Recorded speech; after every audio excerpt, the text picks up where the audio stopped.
Town Board, you are live. Good morning, everyone, and welcome to the October 18th work session of the East Hampton Town Board. Carol, would you please read the roll call?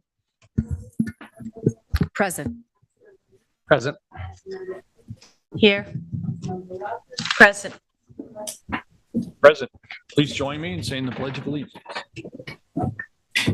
Allegiance to the flag of the United States of America and to the republic for which it stands, one nation, under God, indivisible, with liberty and justice for all. Today's meeting will start with a public portion where any member of the public may address the board on any topic. We ask that you please keep your comments to 3 minutes or less. And then we will have an update of wireless communications with our planning director, Jeremy Samuelson, and Eric Shantz, senior planner. That will be followed by draft code amendments, fines for poaching, and our assistant town attorney, David McMaster, will walk us through that. Then board members will have liaison reports to give, and we do have a couple of resolutions to approve today. Carol, do we have a sign-up list? No one signed up. Anyone wish to address the board? David Buddha? By the way, this stream has it's the source. Good morning. Since the primary topic today is wireless communication and emergency communication, both for personal, cellular, and town purposes, I just wanted to ask a couple of questions and make a couple of comments, raise a couple of issues, and hopefully your speakers today can address them and clarify some of the questions I have in my mind based on following the whole development of the town's emergency communication program upgrade since, I guess, 2017, the switch from 800 megahertz to 700 megahertz. So I've taken a glance at the presentation that you're going to see today. Again, I appreciate greatly that, at least for purposes of work sessions, you do provide to the public in advance, wherever possible, an opportunity to review those relevant documents that will be discussed. So I would ask that whoever is going to do the presenting, whether it be Jeremy or Eric, just clarify a couple of things that I'm uncertain of.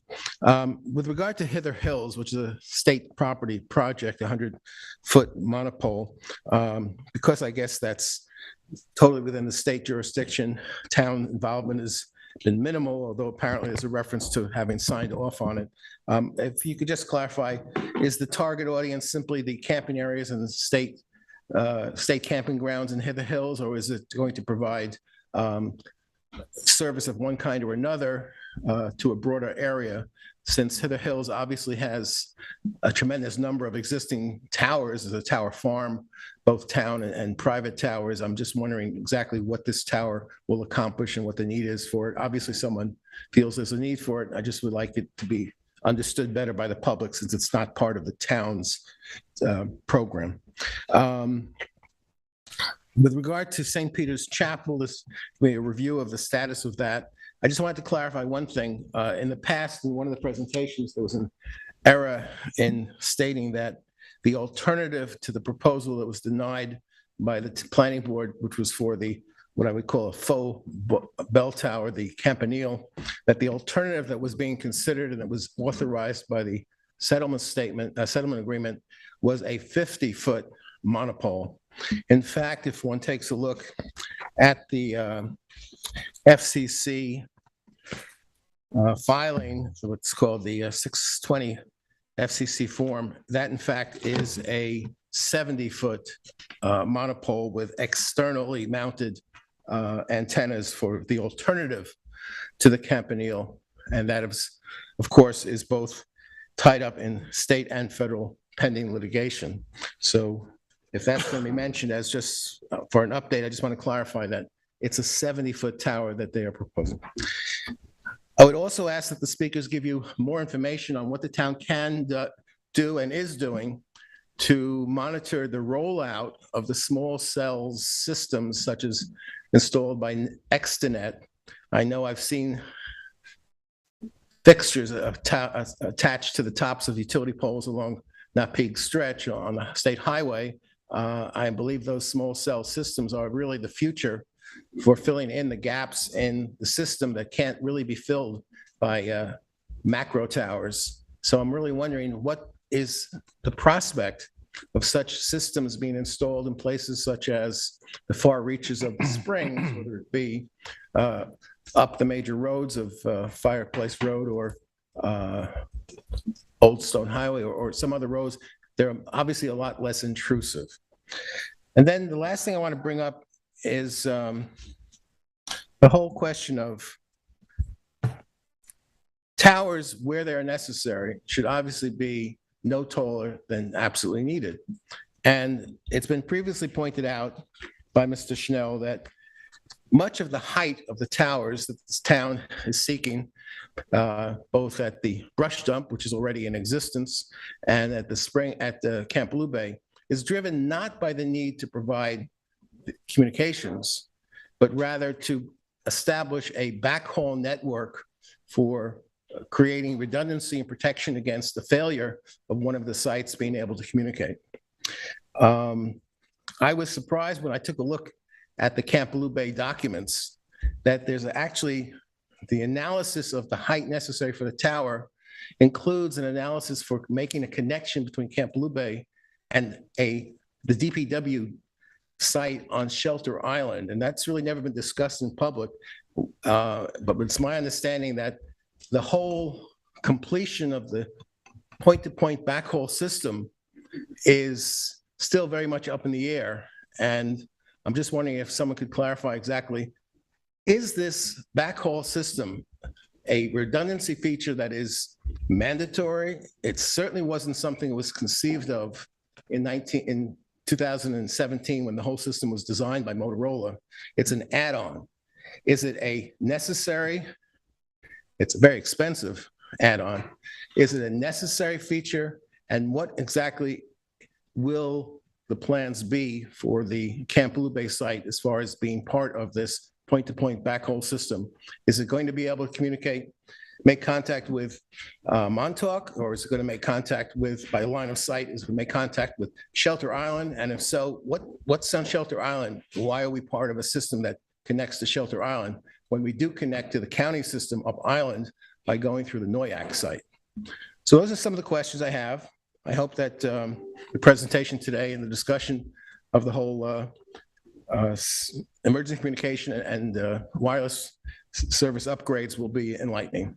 So far, there's been a lot of discussion amongst the public. Unfortunately, there's been a lot more heat than light generated. Thank you. Thank you, David. I'll agree Thank with you. that last comment. Anyone else wish to address the board at this time? Yes, ma'am. You just state your name for the record, please. Hi, good morning, everybody, and thank you so much for your service. I'm Valerie Coster, and I live here in East Hampton. And I just wanted to kind of throw my hat into the ring to say that as a resident, I obviously use my cell phone on a regular basis. We all want cell service, and it's an absolute need. But also as a resident, I'm seriously concerned about what we're doing to the aesthetic environment of our beautiful town of East Hampton. And I know that there's been a lot of studies being done, and I certainly know that, and I read, thank you, Peter, for your letter, and I read the Star on a regular basis, so we know that there's a lot of activity that's going on right now within the community to try to come up with a comprehensive plan for cell service, which I think is absolutely necessary. And I know that you have a consultant, but I also know there are also consultants who actually do this on a contingency basis. So if cost is an issue, it's just something that I wanted to throw out. And we're happy to get you the names of people who actually do that and have done it very successfully, so that they can identify seriously where the gaps are and what the necessary, options are for how to provide the best service. But I also want to say that we live in a world today of micronization, not macronization. So I don't understand for us, as we look to these cell towers, that the lease agreements are generally in perpetuity. We're looking today to put in poles and add-ons and all that stuff that literally going to live for the life of those properties and will have absolutely no value in service in a very, very short period of time. We all know what's going on in and around the world with satellite links and all other types of vehicles that provide cell service. But I also want to add, Apple just added iPhone 14s. iPhone 14s provide emergency communications regardless of who your carrier is. So for all of the people and the residents who are seriously concerned and all the time talk about, oh my goodness, if I leave my house and, I fall down, I want to be sure I can get help. You can get help. And I think that the town always has, there's always ways in which funds can be help to divert those costs for those people who can't afford it. And it's a very simple, unintrusive way to provide cell service today. And it doesn't even have to require anything other than getting people an iPhone 14. So thank you very much for your service. We really appreciate that. But most importantly, I'm really concerned about not cell service, because we all have it and we'll all have it. But I am concerned about the aesthetics of this beautiful town of East Hampton. So thank you very much. Thank you, Valerie. Anyone else wish to address the board at this time? Matt, do we have any callers on the line? Yeah, we have one caller. Caller ending 4221. I'm unmuting you right now. Thank you, Matt. Good. It's Jane Marion. I'm against it. Good morning, town board. I enjoyed the robust discussion that you all had at the meeting last week regarding budget, in particular, the discussion sort of debate you had about the proposed addition of, I think, 3 incremental ordinance code enforcement agents. So I'd like to just add a few thoughts on that. I definitely do not want to dispute the need, as expressed in particular by Council people Burke Gonzalez and Lease, that there is a need for also an additional Marine Patrol officer with 70 miles of coastline and shoreline and all that can happen and does happen on our beaches, especially at night and around bodies of water.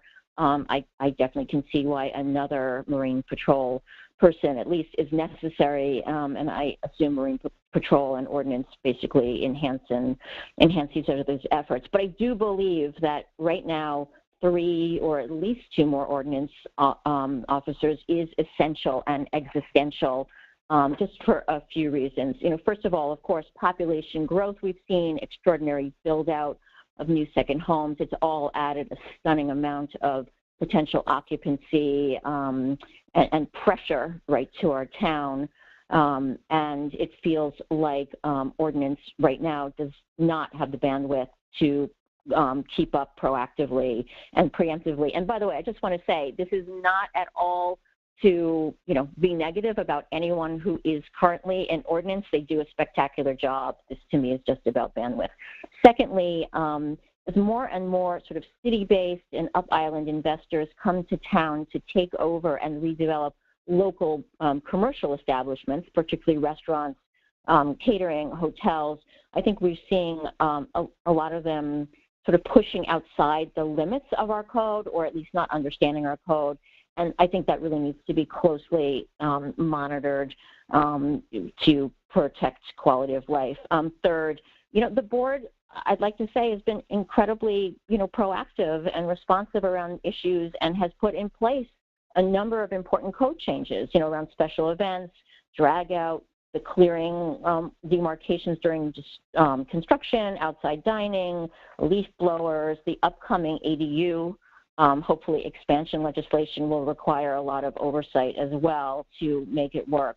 And so for all of those, I think it is essential that we be able to enforce them well. And I think that means more ordinance enforcement. And fourth, beyond new local laws and code amendment, we all agree that there are many issues that just need to be better addressed for quality of life and safety. Ongoing clearing, right-of-way abuse, outdoor residential lighting, oversized gates and fences, the illegal short-term rentals, and noise.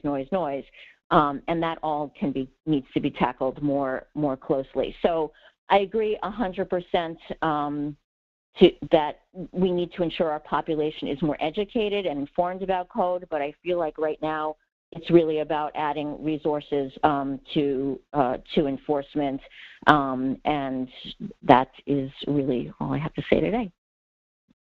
Thank you for calling, Jane. Appreciate your comments. Thank you. Matt, do we have any other callers on the line? No, that was the only caller, Mr. Supervisor. Okay, then we'll move on with our agenda topics. And the first up is wireless communications. We have Eric Shantz, Senior Planner from the Planning Department to present. Welcome, Eric. Okay, so we have a accompanying PowerPoint presentation, and we'll put the slides up in a second.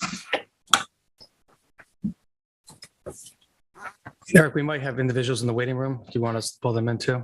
I'm sorry? We might have individuals from Cityscape. Yes, yeah, Ben from Cityscape is present as well. So I should admit, you're good.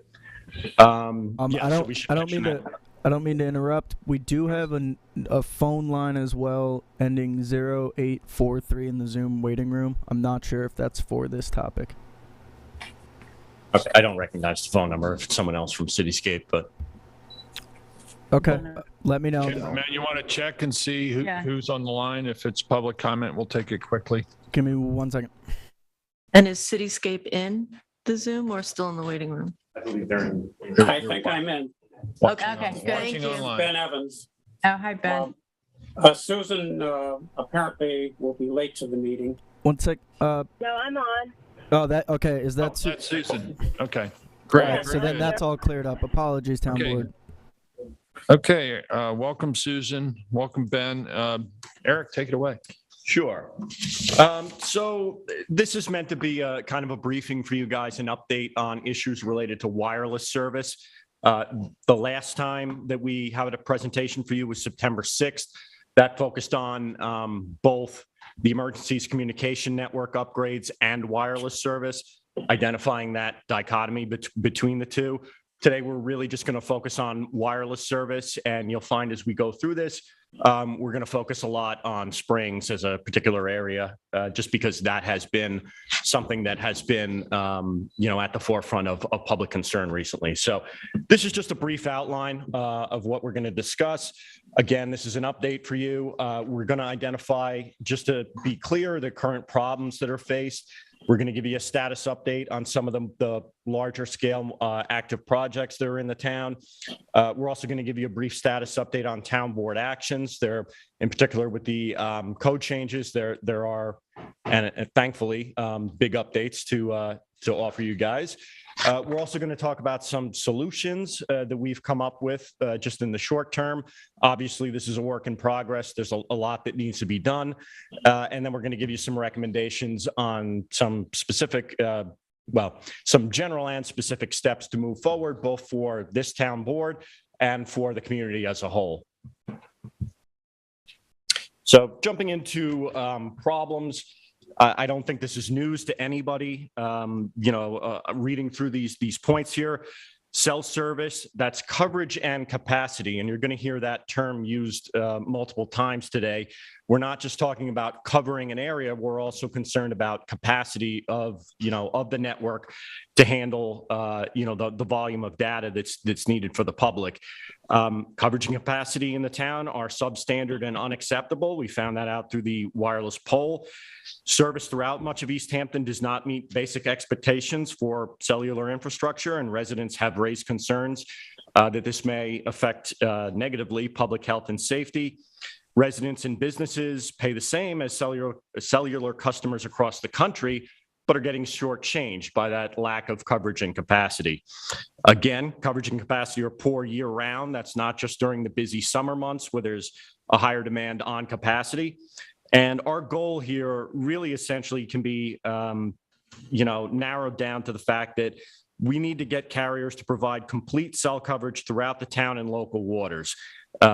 We know, everybody knows just from using their cell phone, but it's also been established by the community poll and by Cityscape in their efforts to create coverage maps that we are not meeting that goal currently. So just to give you somewhat of a quick update on the four major applications that we have active right now.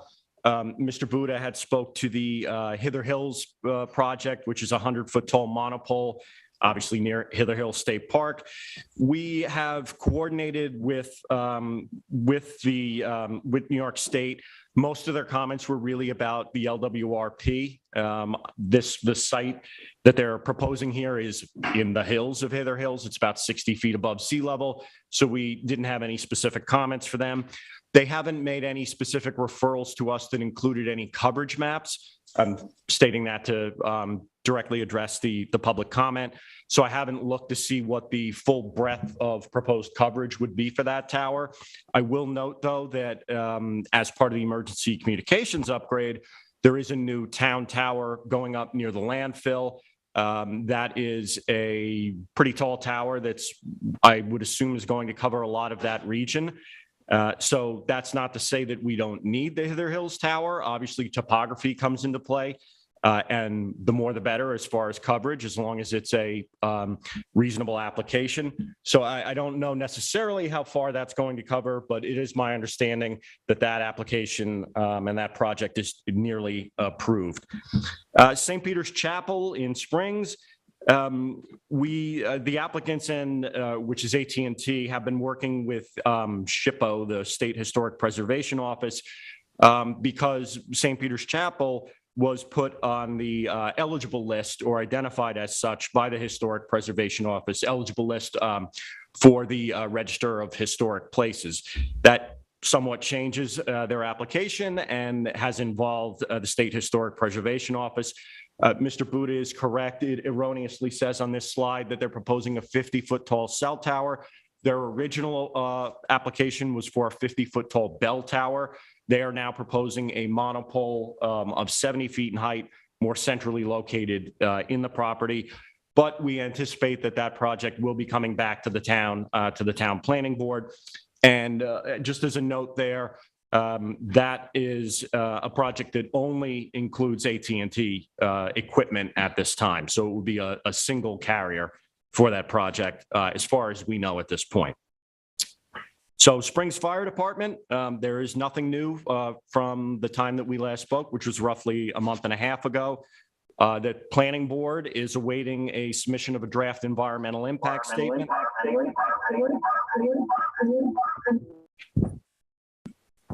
I'm not sure what that was, but that was the feedback. That was technical difficulty. Susan, you can only be on with either your phone or computer, not both.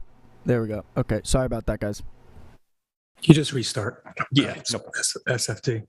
So with Springs Fire Department, again, the planning board made a positive declaration under SECRA, the State Environmental Quality Review Act.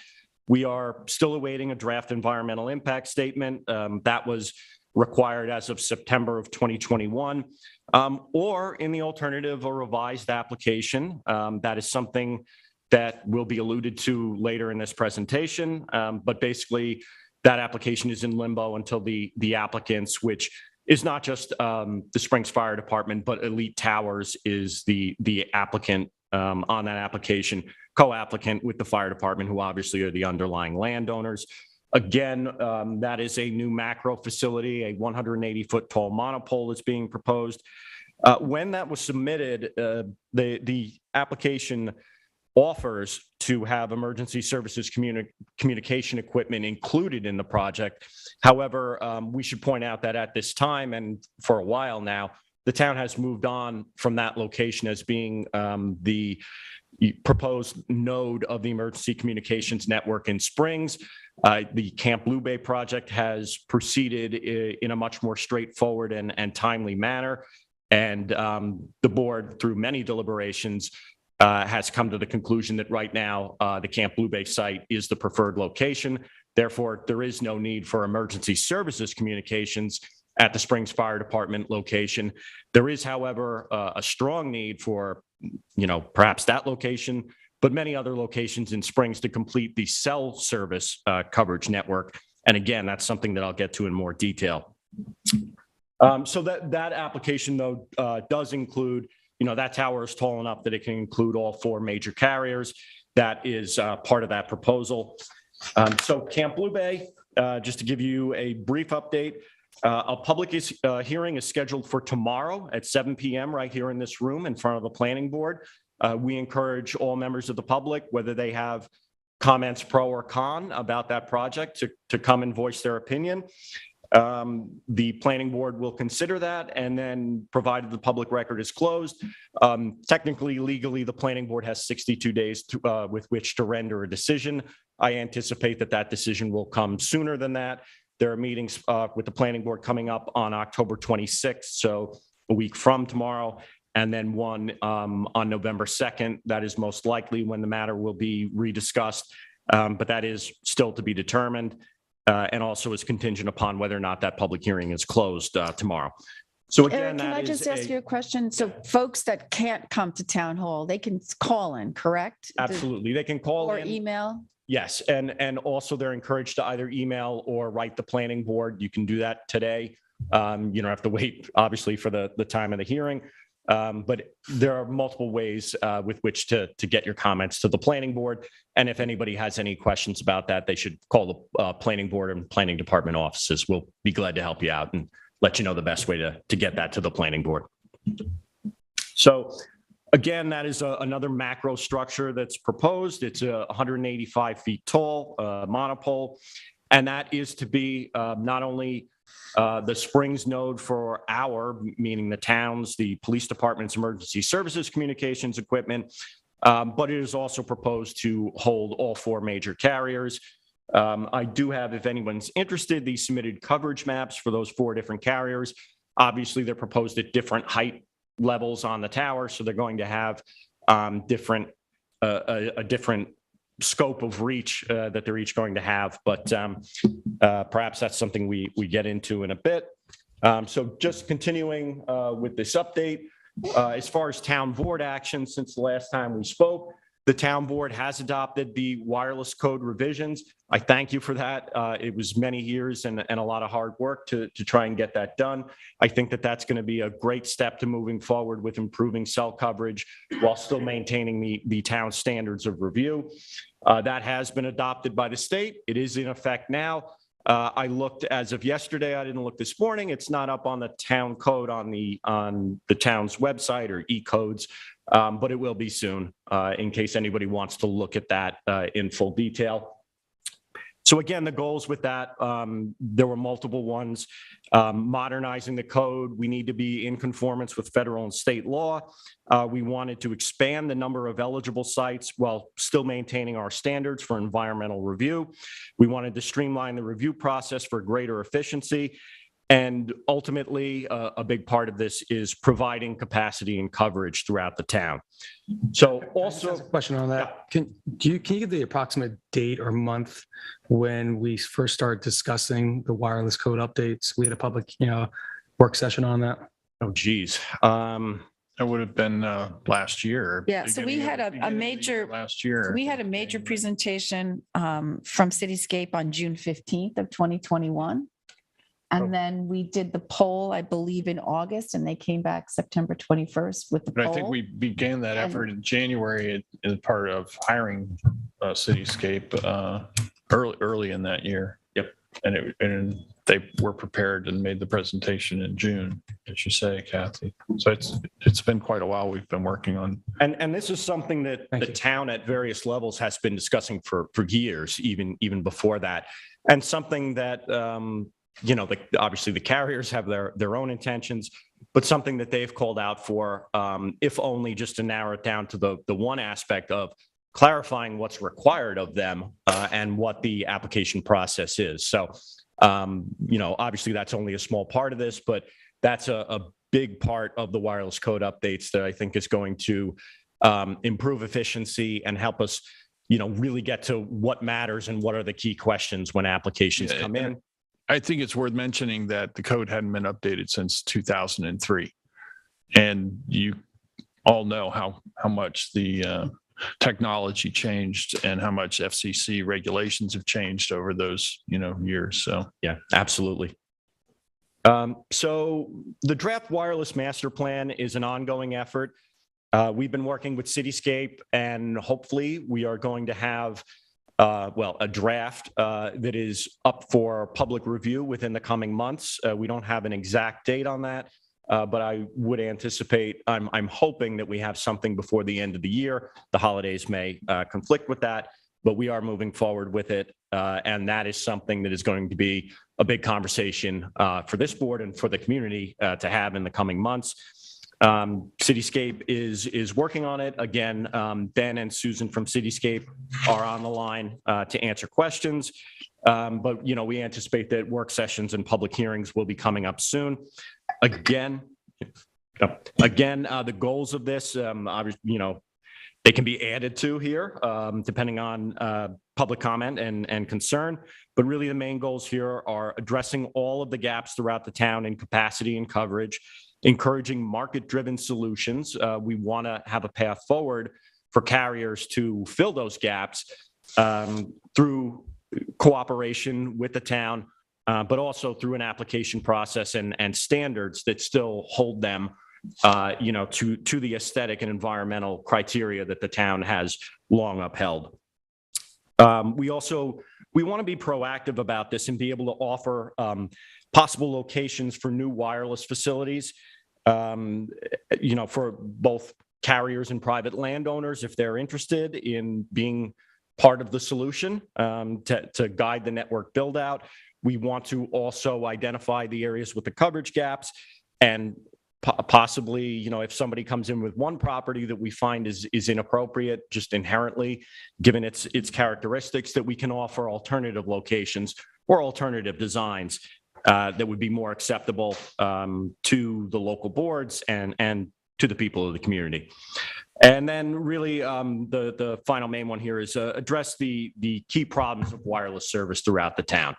That somewhat goes without saying based on when we identified the problems here.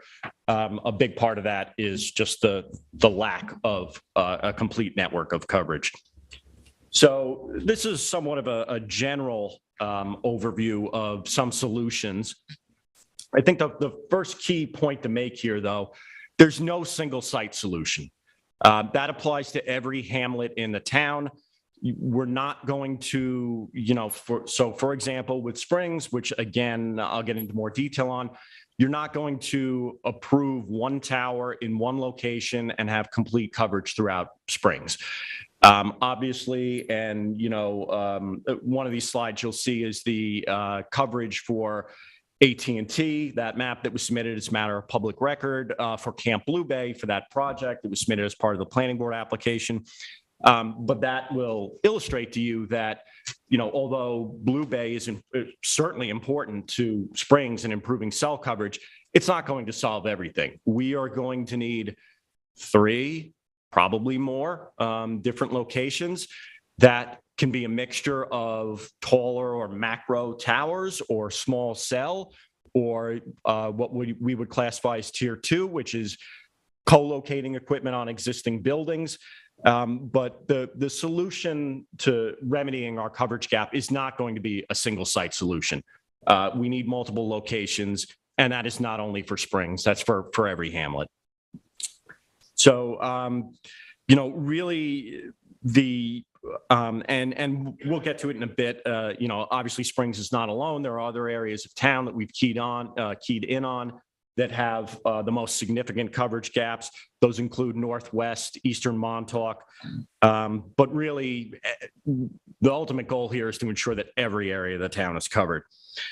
So in finding solutions, it's going to require cooperation between a minimum of 2 and then usually 3 or 4 different entities. These include property owners, private properties, businesses, schools, fire departments, town-owned properties, tower companies, those being not the carriers themselves, but companies such as American Tower, who is the applicant at Camp Blue Bay, Elite Towers, who is the applicant at Springs Fire Department.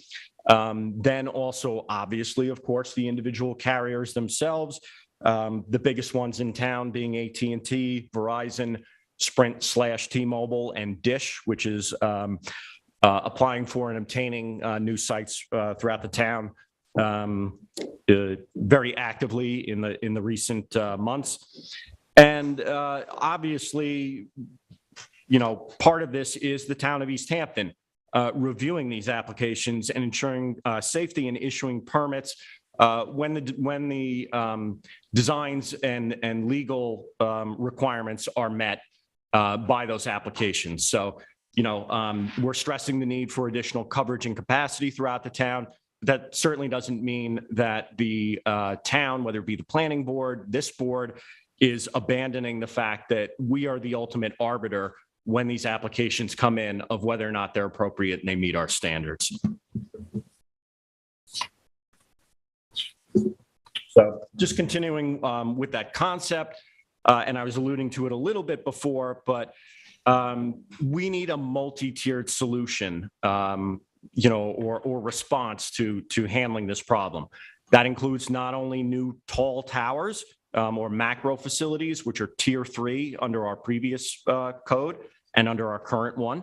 Those still require full review. They absolutely need to go to the planning board and the architectural review board.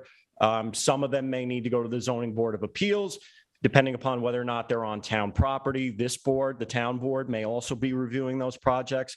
But that's only one aspect of it. Again, we have 3 tiers. I'm starting with the most sort of intensive here, which is tier 3. Tier 2 is co-locations or upgrading of existing facilities. Most of the applications that the planning board has seen historically and continues to see are upgrades of equipment to, update the technology and meet new needs. Most of those facilities are existing facilities, such as the wireless arrays on the tower here at Town Hall, but they could also be new mounts on existing buildings. Obviously, the code has been crafted in such a way to try and make their appearance as minimal as possible. And then, of course, and this is something that, Peter was alluding to the fact that our original wireless code is from the early 2000s. We had originally crafted it where we encouraged small cell installations, which are tier 1, the sort of most, maybe abbreviated is not the right word, but the least stringent in terms of the standards for review. We did not receive a single small cell application, to my knowledge, and I've been pretty much exclusively handling wireless in front of the planning board for many years, over a decade. We did not see a single small cell application until a couple of years ago. So our code was somewhat ahead of the technology, I guess you could say, in that sense, but it was not really ready. The infrastructure wasn't in town, whether it be through fiber optics and other things. But we are seeing an increasing number of those applications. The majority of them are actually in the state right-of-way. Many people have seen those installations when they drive down the stretch to Montauk and back. You'll see them, they're big antenna arrays, cans on the top of those utility poles. Those that are in the state right-of-way, we do not have jurisdiction over, but we have reviewed and approved a number of small cell installations, I believe a half dozen. They're on private properties or other areas where the town does have jurisdiction. And we anticipate that we'll see more of them. And they are a key part of this network of infrastructure. And really, that's what it is. It's infrastructure. It's somewhat of a public utility that is needed to meet a public need, not only for the convenience and the economy of the town, but also for public safety. Can I just add on to there, and I don't know if it's yourself or Cityscape that wants to discuss this. Small cells, which is something I'm a fan and advocate for, are mostly repeaters. They're repeating systems that still will need a type of macro site on there. So even the ones that are going up and down the old Montauk Highway, they still might need a macro site to feed off of or to distribute the cell service through, particularly due to topography also. Yeah, exactly. Exactly correct. And that would be discussed more in the wireless master plan also. Yep, that is certainly one of the items we'd like to have in there. So Eric, are you informed when the state puts in these smaller antennas so that you know where they are? Not at all. Well, they give you a short answer and direct answer. Okay, Again, that's in state right of ways. If it was going to be in a town road right of way, then yes, Correct. we would be aware. Yes. And there is administrative process for those. And I think it's worth pointing out that the FCC regulations have changed such that, you can't just out of hand deny small cell location. You can, however, craft some guidance as to, how the aesthetic of how that is done. There are set limits on the heights. I think it's 55 feet for a small cell.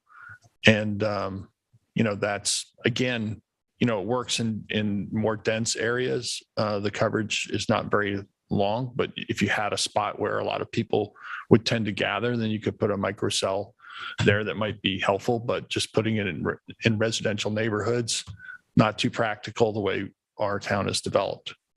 For sure. And the shot clock is the same. It's a short shot clock. Yes. 30 Yeah. days. Just over a month. So yeah, in a way, our hands are tied in many ways when we review small cell. It's basically, as long as they're meeting certain design criteria and Peter alluded to really the majority of them, they're required to be approved and done so in a timely manner. But in a way, that's a good thing because that gets more facilities online and it improves coverage. But that being said, there are still, really most of those design guidelines that are federally mandated are basically that you can't significantly change the appearance of the utility pole that it's being mounted on. So as Peter said, there's a height cap. Once you go above that, it's the technical term is substantial change. That triggers a more intensive review and increases that shot clock. And with Cityscape's expert guidance, we crafted our wireless code to reflect that and reflect the town's ability to have more stringent review when small cell applications and facilities are going to be, substantially discordant in terms of the change in the appearance of the area that they have. And Eric, if I'll jump in now since we're in a pause on information. I just want to make sure that folks understand what we mean when we say data capacity. I think listening to everyone and their concerns, I think it's important to understand that that cell coverage is not a town-driven goal. Cell coverage and the need for coverage and towers is driven by the users, by the community itself. When we say data capacity, we're not talking at all about phone calls. In fact, I'm not quite sure if cell phones should be called cell phones anymore because everyone is using them for streaming services, for texting, for uploading to TikTok and social media sites, so videos, all of these elements that we see in our everyday life, folks doing is putting a demand on the towers. So the need for this capacity and the increase in capacity comes from the usage and what we're using our quote unquote cell phones for. I mean, people no longer even subscribe to satellite radio when they can just connect their phones to their cars and stream music constantly while they're driving. So I think I just want to make this point clear of what capacity actually is. And you do drive. I mean, it is true that users drive the demand, but also the town does not provide this service. This is not a town provided service. And I know as much as people, want us to provide this service, we don't. And the best we can do really is to try to help facilitate the providers and guide them in ways that help increase the service and alleviate the gaps and capacity issues. Ultimately, it's their decision as to whether or not they want to put additional antennas in our towns and whether or not they feel it's lucrative enough for them to do so.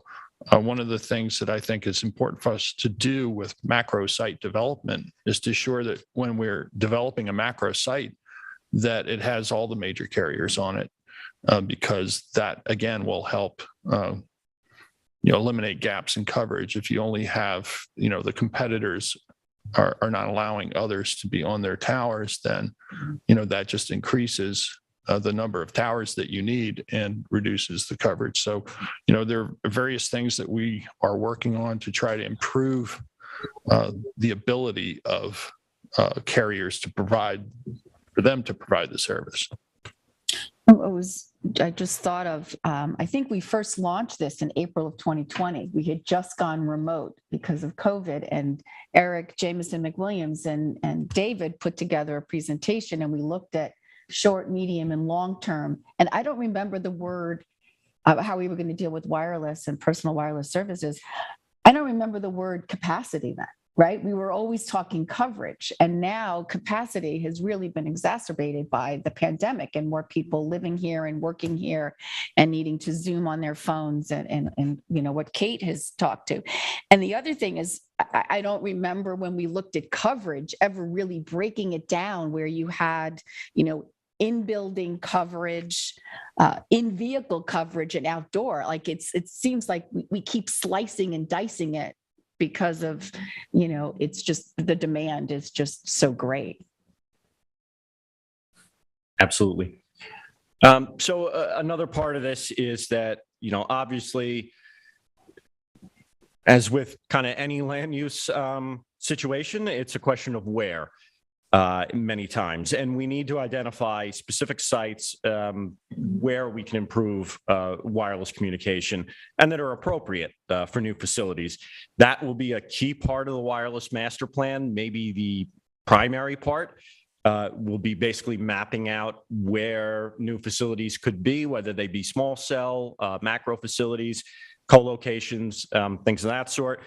We have identified right now, and I don't mean to identify 3 areas to give short shrift to the other areas of town, but as you can see on the coverage maps, which will be the next slide, coverage maps prepared by Cityscape, they're really the 3 main areas that are deficient in coverage, at least right now, are Eastern Montauk, the Northwest Woods, and Springs.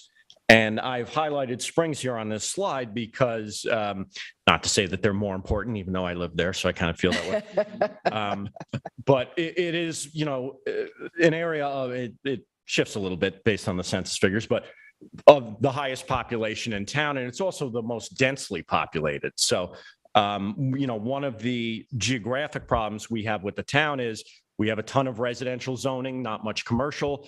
And, you know, areas like Northwest are much more spread out. You know, you have larger zoning districts. You know, you don't have as many people in as tight of an area. But Springs, in a way, presents a great potential because of that population density to, you know, need to cover less of a physical area, but also provide that service for a majority of the population. So when we look at these coverage maps, and I apologize, they're a little bit tough to read on there, but this was from a Cityscape presentation that if you look at the bottom of this slide, you'll see the link that has been on the town website since, and I believe Kathy pointed it out, June 15th of last year. This is, they're not identified by their company name, but these are 3 providers that where their facilities have been mapped throughout town. And again, the concept of in-building, in-vehicle, and outdoor coverage was brought up. This is color-coded roughly, well, not roughly, it's structured in that manner where the yellowish color that you see there is in-building, the green is in-vehicle, and then blue is outdoor. Obviously, where you don't see any of those colors, there basically is no coverage. And what will stand out to you is Springs, Northwest, and then Eastern Montauk. But obviously that does not, you know, that doesn't mean that we don't have coverage and capacity problems in other areas of town as well, or that our ultimate goal is to provide 100% coverage and capacity through all areas. So kind of getting back to Springs and focusing there for right now. The Camp Blue Bay project may be approved soon. As I outlined earlier, it's still going through the planning board process. And again, as I said earlier, in a general sense, but Camp Blue Bay will not fill the coverage gap in all of Springs. Gaps will remain. Primarily in Eastern Springs near Accabonac Harbor, as well as Southeastern Springs, basically in the vicinity of where the St. Peter's Chapel project is. But obviously that area topography comes into play. It's not flat like most of Northern Springs is, but those are areas that still remain. And if you remember from the earlier slide, there is no single site solution that is going to remedy any of the coverage and capacity problems that we have in town. Springs for sure. But that being said, Camp Blue Bay is an important part of eliminating the gaps in Springs. What we're going to look at in a second is the existing coverage in Springs for AT&T as a single carrier, and then the resultant coverage after that project. But again, I'd really just like to stress that, it's not like, it's not as though Springs, we're going to say, oh, there's a coverage gap and we'll pick one location and that's going to solve everything. That's just not realistic. That's not going to fix the problem. So as we move along here, this is the color coding is basically the same as before, although green and yellow are flipped. But so what you see on the left-hand side of the screen is, and this is only for AT&T, this is their coverage map that shows the existing coverage throughout Springs. Most of what they get right now is from the facility that's located at the corner of Abrahams and Springs Fireplace Road, which is owned by Altice. That is the tallest tower in town at over 300 feet. And you can see that does reach quite a ways into Springs, but only for intermittent and spotty outdoor coverage. You do not have in-building or in-vehicle coverage. The coverage map you see on the right is the coverage anticipated if the Camp Blue Bay project does go online. Again, this map is only for AT&T. There are coverage maps of existing and proposed for all 4 major carriers for that project that are available online. Those are, you'd have to go to one of the previous planning board meetings, which was, I believe, June 6th of this year. And if you go through the documents that are attached with that agenda, you'll see those full coverage maps. I also have them here if the board wants to look at them when we're done here. But basically what you can see is that this obviously provides a massive improvement on coverage throughout most of Springs. But obviously what you can see here, ideally we want full 100% in-building coverage and capacity throughout every hamlet. And Camp Blue Bay will still not provide that. It's a huge part of remedying the existing problem, but it is not 100% of the solution. So one thing I'd like to talk about in particular is the Springs Fire Department location and application. As you saw from that previous slide, the area around the Springs Firehouse is an identified gap in coverage. And even if Camp Blue Bay goes online, that will not provide complete in-building coverage throughout Eastern Springs.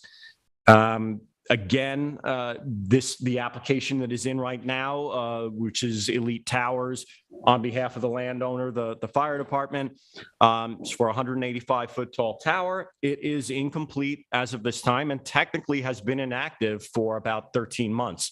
One of the things, I guess I'll first say, originally that project required 30 variances. It needed 6 because of adjacent property lines, and it needed 24 because of adjacent residences. The requirement was you cannot have a property line within 1 times the height of the tower, or fall zone is the term we use, and you couldn't have a residence within 2 times the height of the tower, fall zone. The code amendments have removed the double fall zone requirement. That was something that we exhaustively discussed internally and with Cityscape. Basically, that requirement is something that was kind of a holdover and very unique to us as a municipality.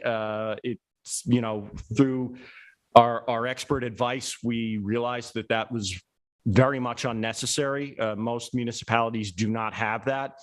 Most equipment, if you are going to have a structural failure, the tower is going to fall in place.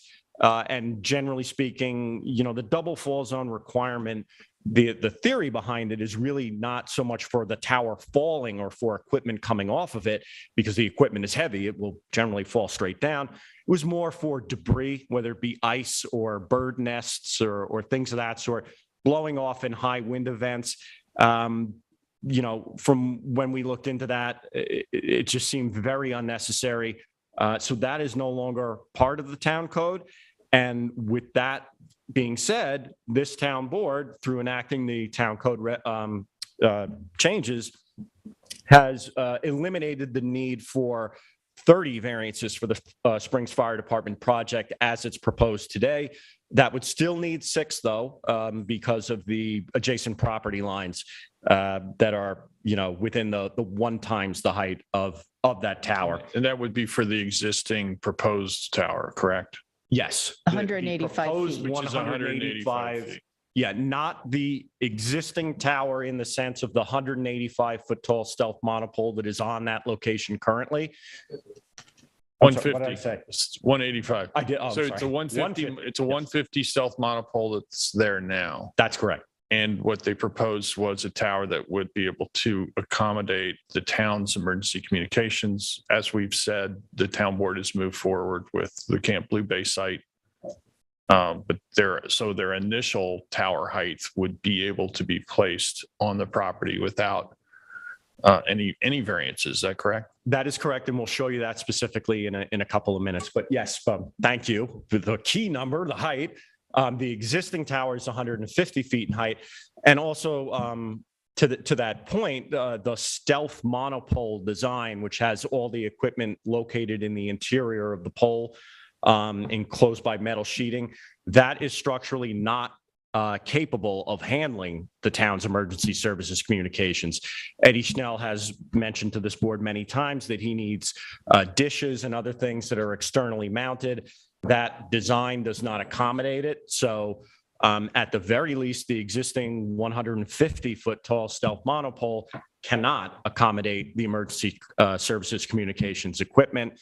But again, the current project and proposal in front of the planning board is for a 185-foot tall monopole that does have a design that could accommodate emergency services equipment as well as all the carriers, but the town has no plans to put our equipment at that location right now. So, again, just to, I've mentioned that their application has been inactive for quite some time. And this is actually a very nice segue into the concept of an alternative proposal. And that, again, is solely the prerogative of Elite Towers and Springs Fire Department as the applicants. But when the planning board made a positive declaration under SECRA and required an environmental impact statement be prepared, part of that process is identifying reasonable alternatives and having those being considered in that document that's prepared by the applicants. One of those specific, just go back. One of those specific alternatives that was listed that the planning board required the applicants to consider was, and you'll see it in quotes here, and I took it right from the scope of the environmental impact statement, which the scope is basically, it's somewhat of a table of contents. Before the applicants go out and prepare that document, the planning board and the applicants work to agree on, what is this document going to include? And again, part of the legal process is considering reasonable alternatives to the exact project that's being offered. One of those alternatives was, and I quote, an alternative location within the subject property, lower height of 150 feet without police department communications equipment. So basically one of the ideas here was have consider as an alternative, instead of your 185-foot tall tower, one of a shorter height, about 150 feet, centrally located in the property, and not designed to accommodate police department communications equipment, because obviously there are some design limitations on, because if they move the stealth monopole, they couldn't put police communications equipment there. And then also at the time that the planning board was adopting this scope, it was still up in the air as to where the town was going to be locating the emergency services communications equipment. Certainly had not settled on the Springs Firehouse being the definite location. And as I've mentioned, I'm sorry? No, But if you just keep your comments to yourself, thanks. Yeah. I'm saying, if I said it wrong, I apologize. At the time, we certainly had not agreed or made any kind of settlement or agreement that the Springs Firehouse was going to be the location. And since that time, Camp Blue Bay has become the preferred and proposed location. So sorry if I said that wrong. So basically, one of the key points and this, so, I'm saying this today, and it mirrors something that was in that document from 13 months ago, is really this last bullet point here, which we strongly encourage Elite Towers and the Springs Fire Department to submit an updated or revised proposal for a code-conforming tower that would improve coverage in Springs. And just to give you a very hypothetical, illustration of what that would look like, I just scaled this out. This is if they took, and it could even be the existing stealth 150-foot tall tower that's there. I'm obviously not an engineer, but I would assume that all you would need to do is install a new footing and the basic support structure and anchoring in a central location. And then those stealth monopoles are sort of designed in sections and they go up in sections. I would think that they could relocate that tower that is on the property right now and use most, if not all, of that hardware. But even if not, this is a representation of the fall zone that's mandated now by the town code. It's a one-time fall zone. If there was a 150-foot tower in that location, and you'll see from that radius, that circle that I drew there is a little bit of wiggle room to the east and the south. But that site could accommodate a tower that, as of right now, would require 0 variances. That is not to say that that doesn't override the planning board's authority as, what would be the lead agency under this review.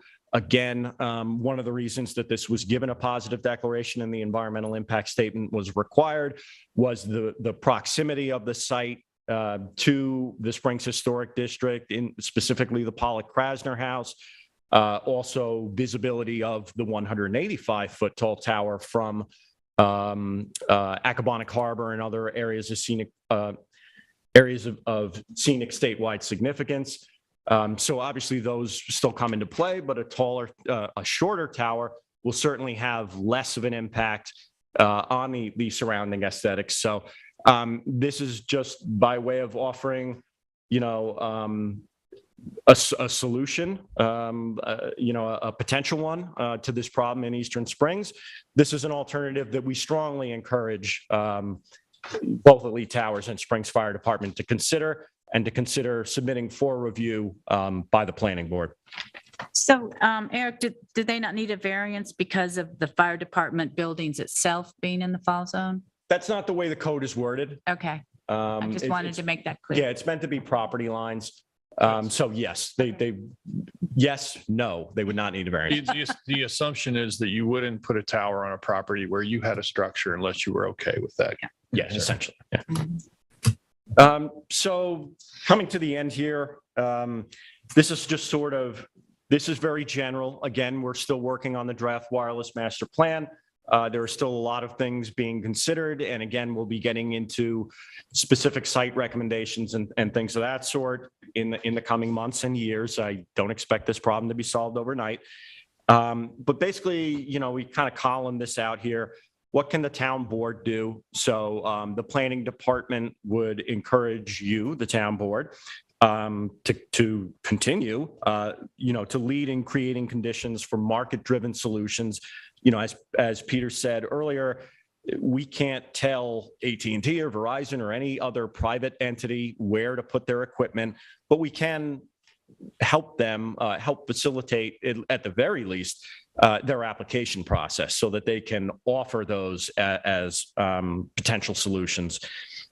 You should also identify appropriate locations for new facilities to eliminate the gaps in coverage and capacity. Again, that will largely be part of the exercise of crafting a new wireless master plan.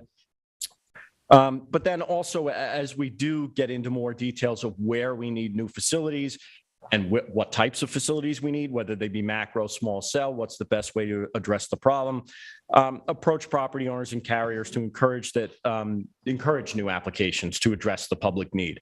So that is something that is somewhat in the future when we identify areas where, where we're being proactive in identifying areas where we feel would be the most appropriate to fill those coverage gaps and what types of applications or what types of designs that would entail. Just briefly, I want to mention what the town board can't do. And a lot of this is legal, and the town attorney, I know knows that these are facts. The town board cannot ignore or suspend federal or state laws or regulation. That includes SECRA. All projects still have to go through that state mandated environmental review.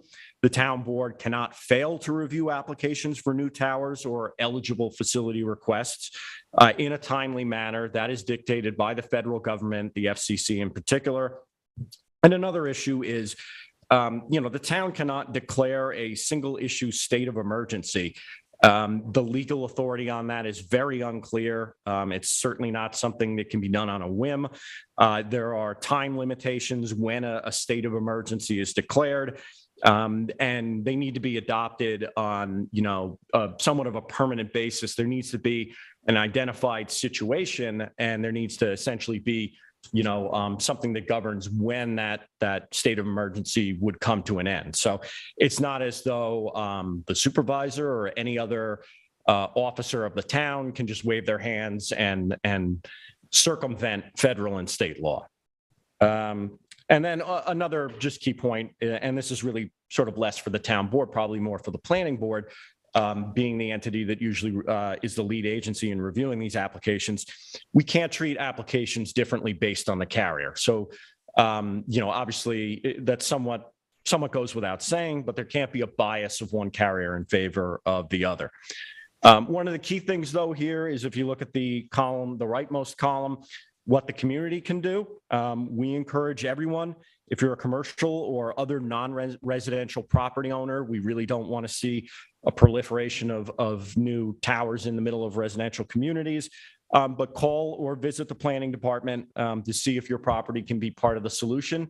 Again, we'll have a lot better idea of where we want to see things in the coming months as we draft the wireless master plan. But myself, I'm Eric Shantz. I'm the assistant director of the planning department. You can speak with me directly, but we encourage you to reach out to us, even if it's a hypothetical conversation about, a potential new project. And, again, I've been reviewing wireless applications for over a decade. I have experience with it as far as what is something that, obviously would meet the standards of the code, but also is something that the boards have, and the planning board specifically, have historically been amenable to. So, one of the things to consider is if you are a private property owner, you have an existing building, perhaps you have a taller building, or there's some design that you could do to mount antennas on that building that will get a decent amount of coverage. The town code now encourages that. We call that co-location. And so that's something that we'd like to see. Obviously we would like to see co-locations on existing buildings.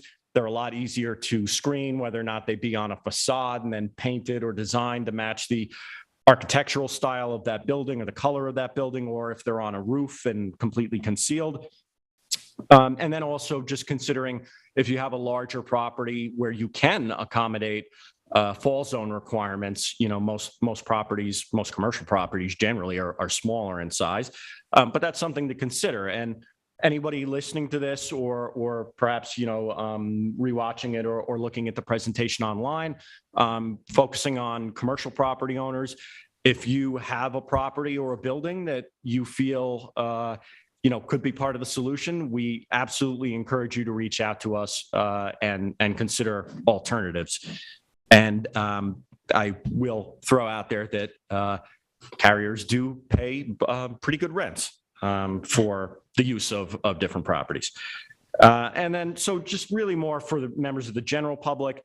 Members of the public can support projects that increase coverage and capacity. But again, when these projects are appropriate, and appropriateness, boils down to location, proximity of, historic and aesthetic resources, the actual design of the facility, the height of the facility, all the things that are somewhat common sense when you consider whether or not you, as an individual member of the community, like a particular proposal for a new cell facility. So.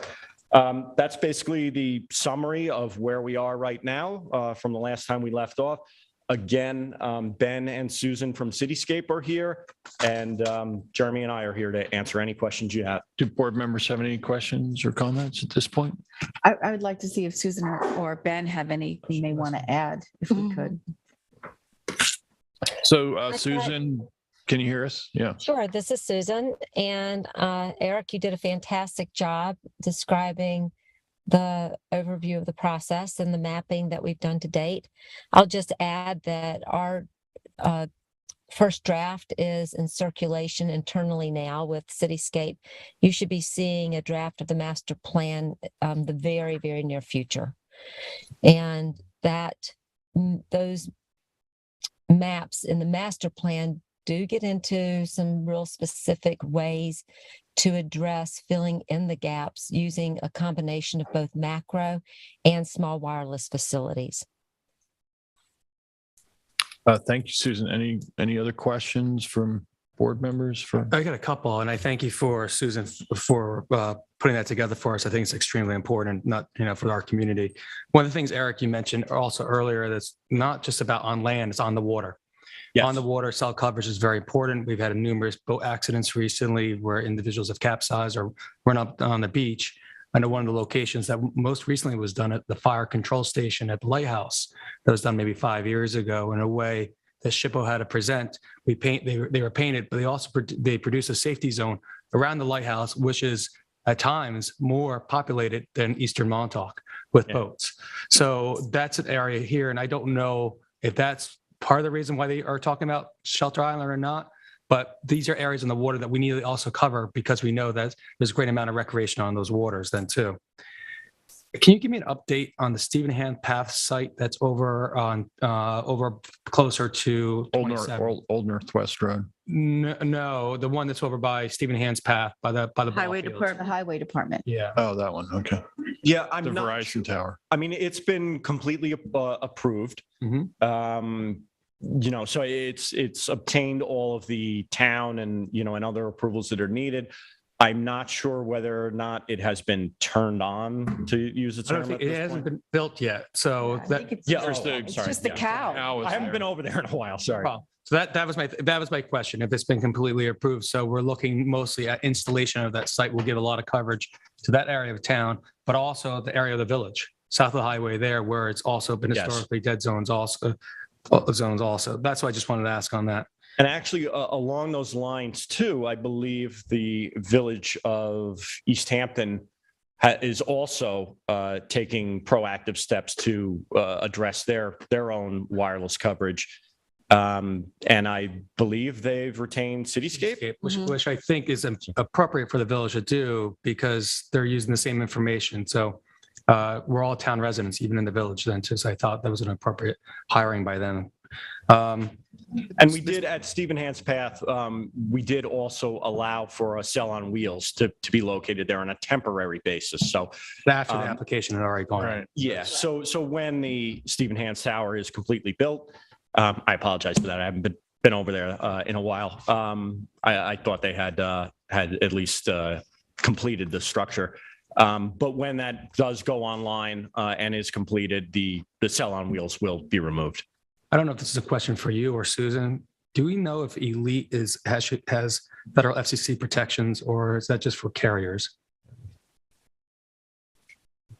Susan, when you ask about protections, what type of protections? I think what David's alluding to, right, is just whether or not there's the federal law allows for carriers, if they can demonstrate a gap in coverage, that they essentially can't be denied. That is correct. Does that extend to tower companies as well, or just the carriers directly? It does, and that was addressed in the report and orders that have been published 1, 2, and 3 in the last several years, and they do define providers of service to include not only the actual wireless service provider, but the tower companies that build the infrastructure for the providers to go on. Thank you. Thank you. And also part of what you mentioned, there's no one solution on there.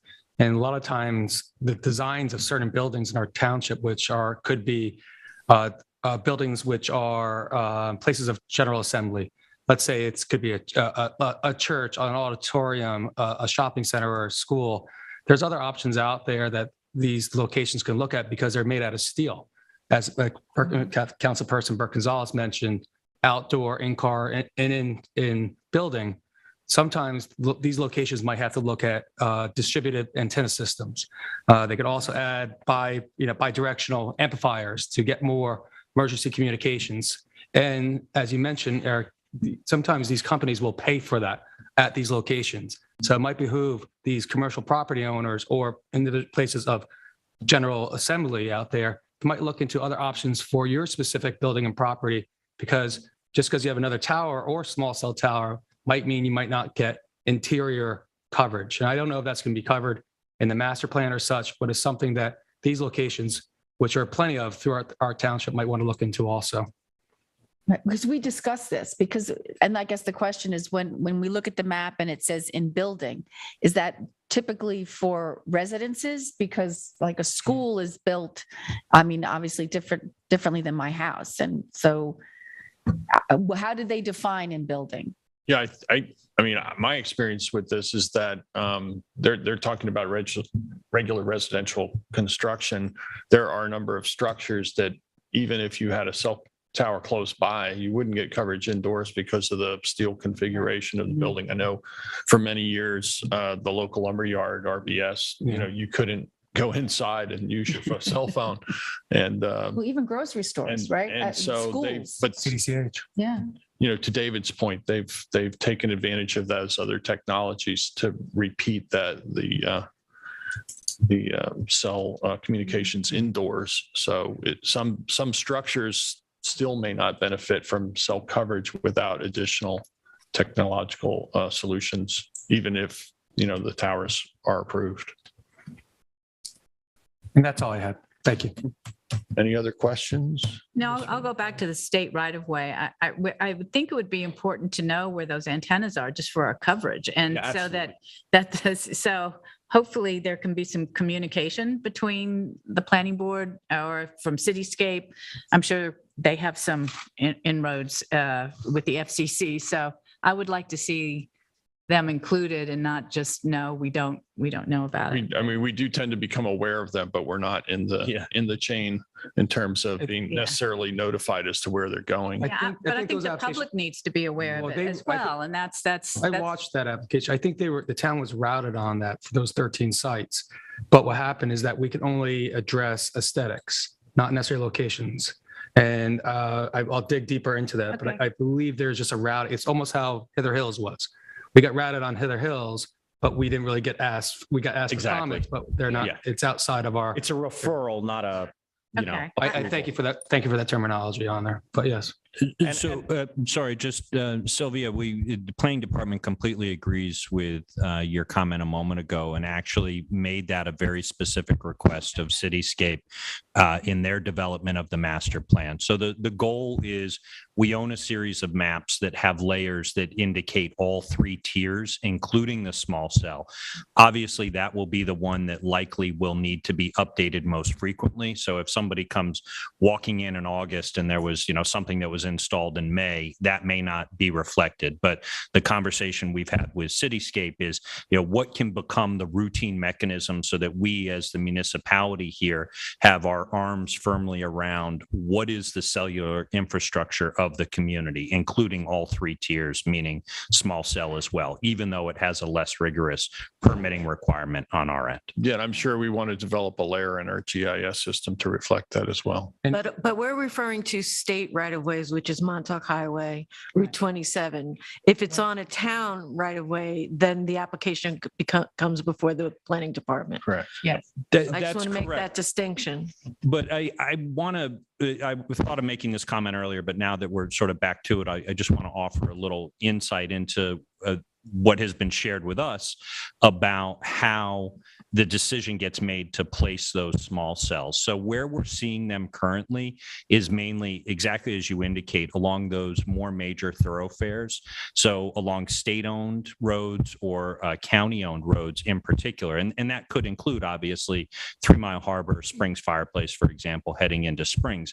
What I think with the current technology we're likely to see less of is some of those secondary roads or those local service roads that are primarily in neighborhoods. It just the economies of scale don't really work for the providers to invest in the infrastructure to build out that small cell network at the neighborhood scale. It just doesn't give them the bang for the buck. The footprint of, you think of it as a can on top of a pole. The footprint of that in some cases is limited to 250 linear feet in any given direction. So what the problem that they're really attempting to solve is when people are in their vehicle or when they're on the move or when they're walking on the sidewalk along to Springs Fireplace Road to make sure that they have adequate coverage there as they're essentially being handed off from one unit to another. That's the first point. The second quick point here, and this came out earlier, but I just want to underline it because I think it's really important to the conversation. The small cell doesn't actually help us address the capacity issue by itself. Think of it as a small straw that still has to feed into the big straw, right? So, and the big straw in this case is the tower. So you still have to get the signal and the communications through that broader infrastructure that's associated with the network. So you can and should have sufficient build out of the small cell to make sure that we have adequate coverage and capacity, but you still need that backbone, if you will, that will allow all of the signals at the full volume that we need it to for the summertime capacity to actually be sufficient to carry all of that signal. So if I can just add on to that then too. So I believe the town has small cells on Marine Boulevard. There's some on Old Montauk Highway, and then also a couple that go around the pond in Montauk right now, one by the Sands Motel, one by Shepherd's Neck. But there's also another one on another public entity, which is on a PSE&G or a LIPA property then too. So when we look at applications coming in, I know we just targeted ones either from separate entities like the state or municipalities. There's the fire departments. There could be schools, but there's also power companies then too, or gas companies. I don't know if we have, or maybe the MTA then too. Be nice to make sure that they're all looped into. That the town is looped into what they're doing, because there is one on that property there also. There's a small cell on that property too. And I just want to, if I may, underline something that I think ties together the councilman's comment with something that was mentioned briefly in Eric's presentation, which is the planning department at this point, basically in conjunction with the master plan, is using the coverage maps to identify coverage gaps and then starting conversations proactively and privately with property owners to gauge their interest in being part of the solution. So we are looking at the maps and we're trying to identify appropriate locations where we know there is a need and approaching people quietly and saying, would you have any interest in having a role in helping solve this problem for the community? Some people are, some institutions are, some quite simply are not, and that's fine. We don't want to sort of put anybody in a spotlight, but we want to at least give them the knowledge that there may be an opportunity out there so that we can bring those forward and see if there are solutions that can be delivered. Thank you, Jeremy. Okay, at this point, I guess we can move on to our next topic of discussion. I do want to thank you for the Halloween colors of the presentation. That was Pumpkin spice. very thoughtful, very thoughtful. Actually, that color pattern is called Berlin, but I guess that works for Oktoberfest. Good point. Okay, thank you, Eric. Thank you, Jeremy. We'll now move on to discussion of the draft town code amendments regarding fines for poaching. We have David Master, our assistant town attorney, here to help walk us through this. Just as a matter of background on this particular topic, this past season, we had a number of instances where there seemed to be an organized group of individuals from out of town who came in and primarily in Georgia Capon, poaching taking of crabs without permits, licenses, taking more than the allowed number of crabs from the pond per individual in the wee hours of the morning. And this was ongoing and caused some problems for our enforcement agencies to be able to try and break into this poaching ring and deal with the issue. But it really brought to light the fact that our current fine schedule is not high enough to really act as a deterrent to prevent this activity from continuing. So I felt it was important to discuss this with our enforcement agencies and with David, the town attorney's office, to see what we might be able to do to address this issue in a way that will curtail that behavior. So David, take it away. Thank you. Good afternoon, TAB board members. I'm here today to discuss potential increased fines for individuals who are convicted of quote unquote poaching. As a starting point, I should note that poaching isn't specifically defined in the town code. So in the context of this presentation, when I say poaching, what I'm referring to is a violation of Chapter 213 in the town code, Shellfish. As the supervisor just indicated, there's been a recent uptick in persons cited for taking large amounts of shellfish, far in excess of the permitted quantities under our town code. So in an effort to provide deterrence, the supervisor asked Harbor Master Timothy Treadwell and myself to come up with some new ideas for potential legislation. And that's what I'm here today to discuss with the town board. In our meeting last week, Harbor Master Treadwell and I came up with two ideas.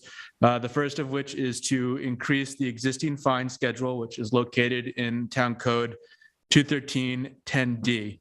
The second suggestion is to add an amendment to the town code, which would be the poaching, or what I'll refer to as an aggravated violation for individuals who are acting in concert or with other peoples and or that are found to be in possession of a quantity greater than 25% of their permitted allowance of shellfish. So to begin with the proposed changes to 213-10D, those fines have not been updated since 2013. The initial violation under the current fine schedule for 213-10D is $150. After 15 days, it's $300. 30 days, $450. 90 days is $500. Our proposal is to double that. So it would be $300 for the initial violation, $600 after 15 days, $700. When you say after 15 days, just so people understand, that means if they haven't pled guilty, paid the fine within that period of time. That's correct. If they haven't pled or responded to the field appearance ticket that they received, it goes up incrementally in 15-day periods. 15 days is $600, it's double. 30 days is $750. And then after 90 days, it's $800. So again, that would be for individuals that are taking undersized fish or over the limit. So the quote unquote poachers. And that's something we could do right now. I think that's the low hanging fruit. The larger goal here is the additional violation for aggravated offenses. And with respect to the aggravated violations, I'll quote from something that Harbor Master Treadwell wrote, quote, "I believe that it would be in the town's best interest to create a more severe violation of the shellfish section. Perhaps something like aggravated, undersized, over the limit. Some of the following might be parameters for this charge: multiple persons, more than one, acting in concert together, possession of shellfish in a quantity greater than 25% of the legal limit. I do agree that the penalties for the current violation should be increased, but I find a separate charge for the above is warranted, as these violations have a much greater negative impact on our shellfish stocks than, for instance, one individual toe clamming and taking a couple of undersized or over limit clams. So just for giggles, toe clamming. All right. Toe clamming is taking clam with your toes. I know. You haven't done that? I love it. Of course. It's exfoliating, actually. You're really taking me back to my childhood now. Yep, real. Isn't that how we all did it? As the board knows, this change will require coordination with the trustees because there is joint jurisdiction over the town waters. However, my understanding, which is confirmed this morning by an email I received from their attorney, Chris Carrillo, there is support for this initiative, and I look forward to having a further discussion with the trustees and the representatives and the town board. So the purpose of this was really just to get the discussion started and let the public know that this is on our radar. And with that, if there's any questions or comments on that. So as David said, this is something we'll have to do in conjunction with the trustees. So I'm glad and not surprised that they're supportive of the concept, and this is a starting point. So any members have any questions or comments about? I do have a question. Is 800 the maximum we can go to, or we could go higher than that? Well, that's under the proposed. Yeah. We could go limit, higher than that. If that's something the board could discuss. There's no limit to what we could increase the fine to if we based it in home rule. So in terms of, we don't have a suggested fine yet for aggravated. So that, I think that's where the primary focus is, right? Does aggravated mean it goes to court, or do all of these? All of these it's a gross violation. Will go to court. Yes, and so right now 21310D is the ticket that somebody that is, I think it's a joint solution. Okay. For something that if the board wanted to act kind of immediately and just increase the fine schedule for the existing violations, we could do that and then work with the trustees to create a separate offense with potentially higher fine schedules. But I just selected a doubling of the fine amount as a starting point. But certainly you also have the no shellfish permit, which is not proposed to be adjusted at this point. I think we could incrementally go. And then I know that would warrant a doubling of it. No, I understand. What my point was going to be that, if you're charged with aggravated and you don't have a permit, maybe in that case, the no permit fine should be more. I don't know if that's appropriate or you can do it that way or not. Oh, okay. Makes sense. Yeah, certainly that's something that if now not to get too into the weeds of whether this will be in the admin bureau or in justice court, but we have leeway to craft dispositions that are specific to each case, whether that be in justice court or in the admin bureau, depending on the other suggestion, or something was mentioned, is that you could put the aggravated as a misdemeanor, right, and have it in. Absolutely, and it could potentially. I know that there are other town code violations that carry jail sentences, and that's something that we could certainly have, which would be over 15 days in jail, is an unclassified misdemeanor as opposed to a violation, and that would be commensurate, I think, if we had, as Kathy suggested, that if it's over $800, that's in the penal code. It's the felonies are defined as anything that's over $1,000 or a year in jail. Obviously, we're not going to have felonies here, but we could certainly, if it was a misdemeanor, that's anything more than 15 days in jail. And I think that would be appropriate if we're going to have larger fines. Yeah, I agree with the harbor master on the aggravated. That's a theft ring. Yes. It's not making a mistake or, just using your toe wrong. This is an organized theft ring. It is, and just from justice court, it appears that most of the defendants are coming from up west, from the city, from Points and Queens, and it's late at night. It's 2 or 3 o'clock in the morning. It appears to be illegal trade in shellfish for commercial purposes, and I think most residents find that highly offensive.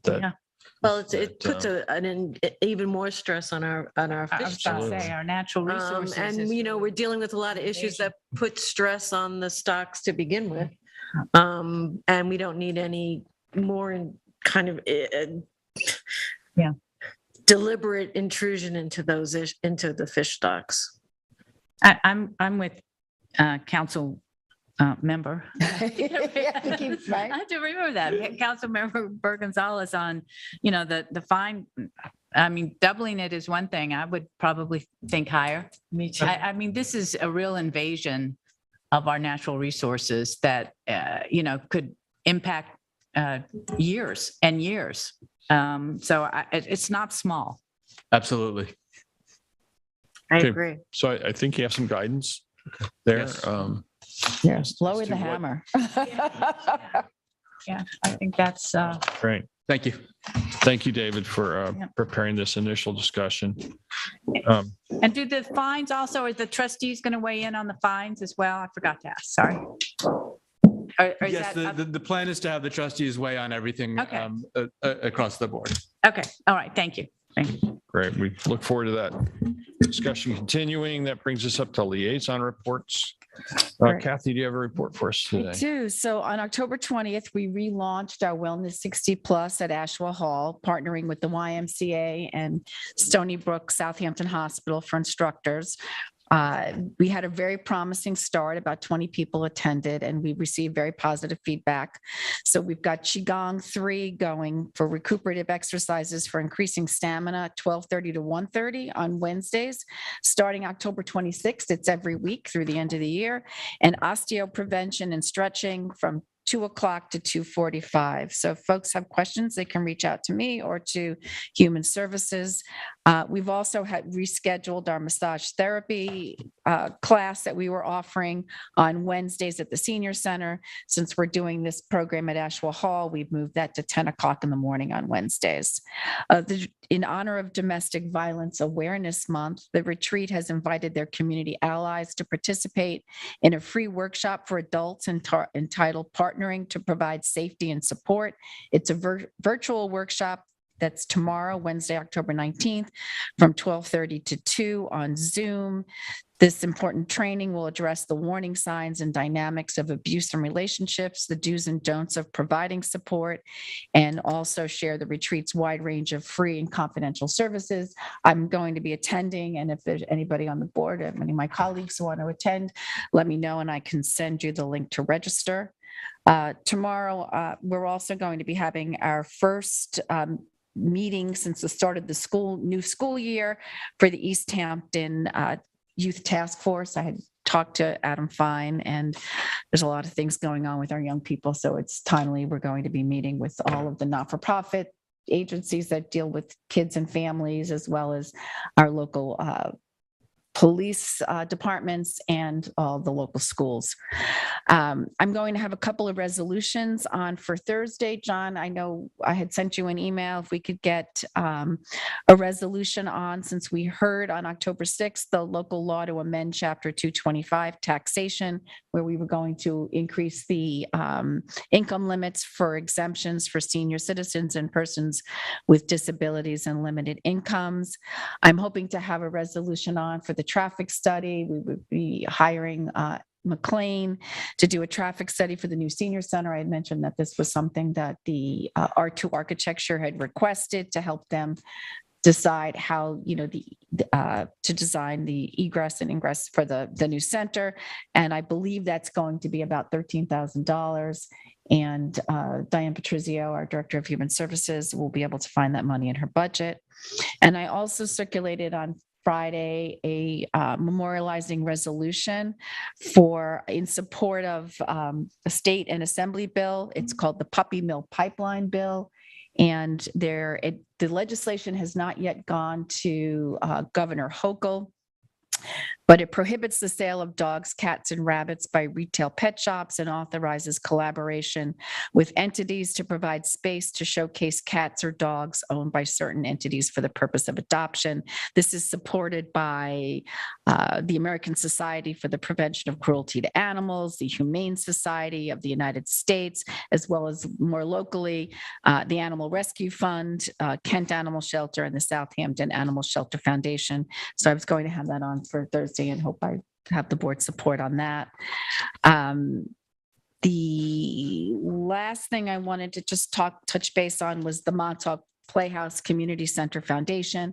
I mentioned last week that there's been a great deal of forward momentum now that they've got a new board in place, and they're looking to fine tune their plans and programming to construct a cultural arts center and aquatic center.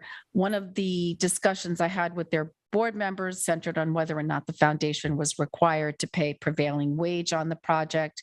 They had retained a law firm that researched the labor law issues and spoke to the New York State Department of Labor, and our town attorney reviewed that documentation and came to the same conclusion that as the project stands now, with the town contributing $3 million because of new legislation that went into place the beginning of this year, that and the fact that they don't bring in more than $5 million a year in annual revenues, that currently it looks like that they won't have to pay prevailing wage. I know we haven't seen a presentation from the Montauk Playhouse Community Center Foundation since May of 2017. So Kate and David, you weren't even on the board then. They are, like I said, working on fine tuning that presentation or the plans for the project. And they have agreed to come to a town board work session, present the project, and then we'll know exactly, is it going to remain at the 27,000 square feet that they initially proposed? And so then we could, maybe more officially put in writing that, they don't have to pay prevailing wage. But at this point, I've given them, a heads up that it's looking very promising. Well, that's very important information. That legislation that was approved, as you said, at the beginning of the year, this year, it's brought to our attention by the Playhouse Foundation, and it will impact a number of different projects throughout the town, whether it's Second House or, other not-for-profits that are working on moving projects forward, restorations, building, construction. So that's very helpful information. And that's all I have. Thank you. Thanks, Kathy. David? Yeah, thank you very much. Back to Shellfish, I want to let you know that based on all the rains that we had recently, the DEC has reopened our our harbors to shellfishing once again. That is legal shellfishing once again. CCOM is having, they need volunteers for removal of their floating wetlands.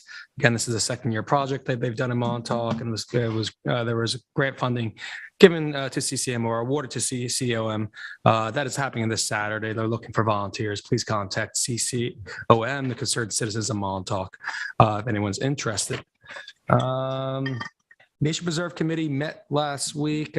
We had a maintenance report there. The Roth property demolition is in process. Our land stewards are clearing fallen trees on neighboring fences and the trails with help of outside providers of services. Trail maintenance. There was a very large tree cutting violation on one of our preserves, a deep hollow preserve. They've referred to ordinance. There was vandalism in the Dayton Arboretum that they are doing sign repairs. There was also discussion in the Nature Preserve Committee over e-bikes once again. Yeah. This is going to be a little bit of a longer one right now. There's 3 classifications of e-bikes, and we're gathering more information there to see how that might affect our trails, but also to work within what our counterparts at the state and county have on their books for trails, because a lot of the trails intersect each other. There was discussions. We're going to be expecting a final draft management plan for the Avalon property in Montauk, and the Nature Preserve Committee is looking at 2 other projects. One potentially at Girard Drive for some of the properties there for a management plan, and then also they're looking at Chesville Hold still for a potential water quality project. Lastly, out of there, I wanted to let the residents know, the board knows, this came out of the Wildlife Management Committee years ago and the Nature Preserve Committee, that our land stewards assisted in the first ever design and initiation of a deer exclosure at Grassy Hollow. A deer exclosure study studies the year-to-year changes in the forest from deer browsing. Sometimes that is gradual and subtle, and not too many people notice as they visit the forest on a regular basis. Residents frequent our town's trails, and the ecology impacts of our large deer population is having on deer browse. Again, the Wildlife Management Committee and the Nature Preserve Committee both advocated to the town for this deer exclosure. It was installed this past week in the area of by the Van Scoy Cemetery, which is in the Grassy Hollow Preserve. It will be measured and monitored as a control setting by our land stewards right now on a multi-month basis going for years.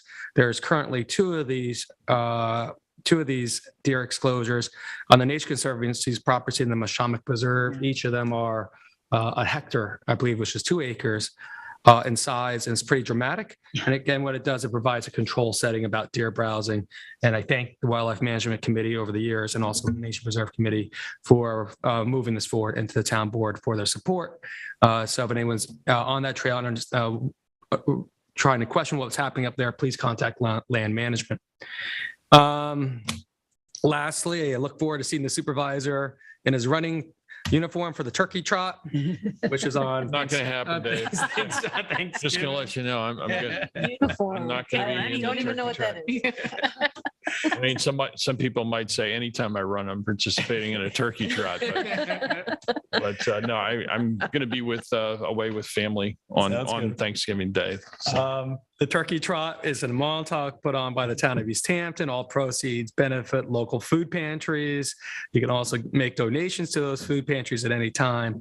You can go on the town's website if you would like to sign up for the race, which is in a 3-mile and a 6-mile race. There's also virtual race options.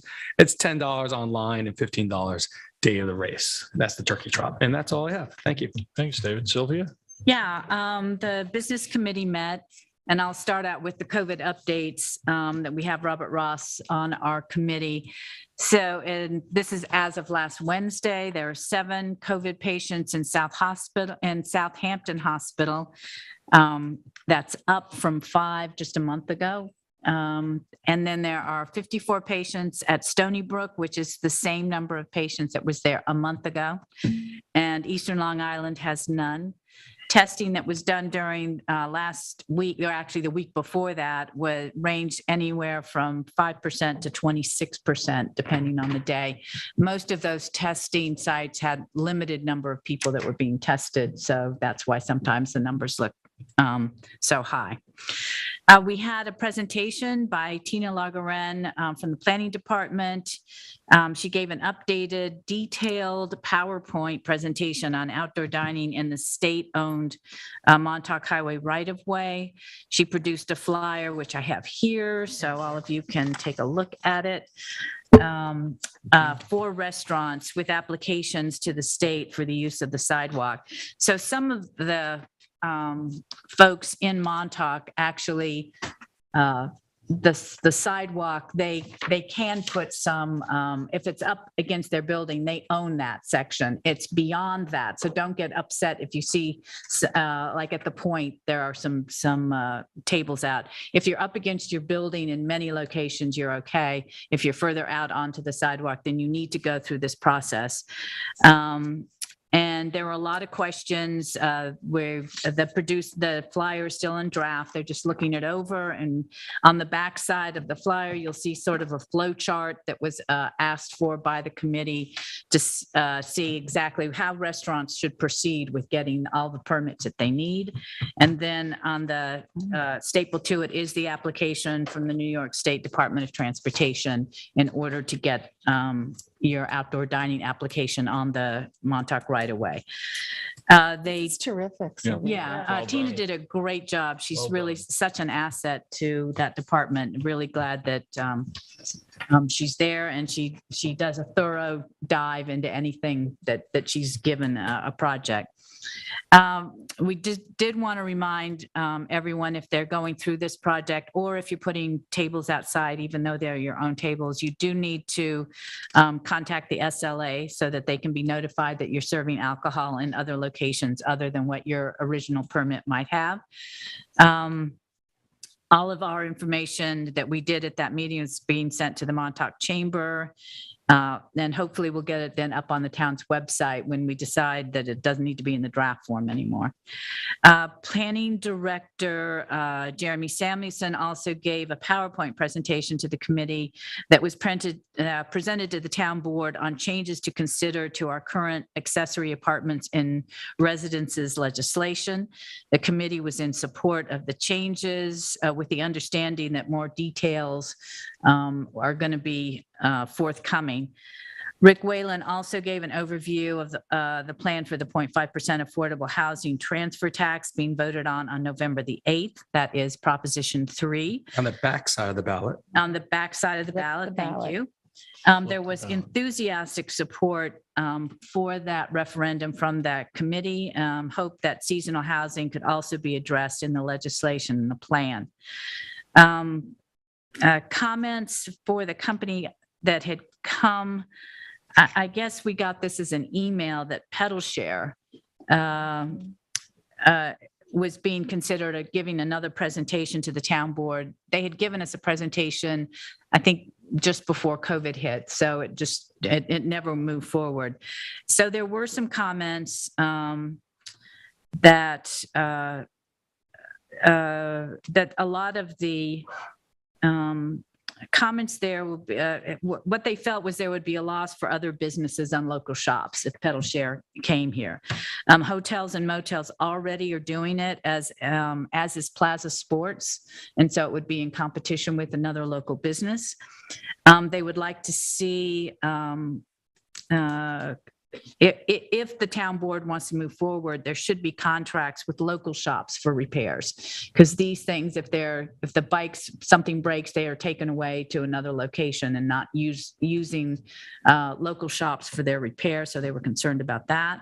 That seems very consistent with my recollection of the last time we heard from Pedal Share. There was basically all the bike shops in town, said this would be competing with the local mom and pops. Sorry.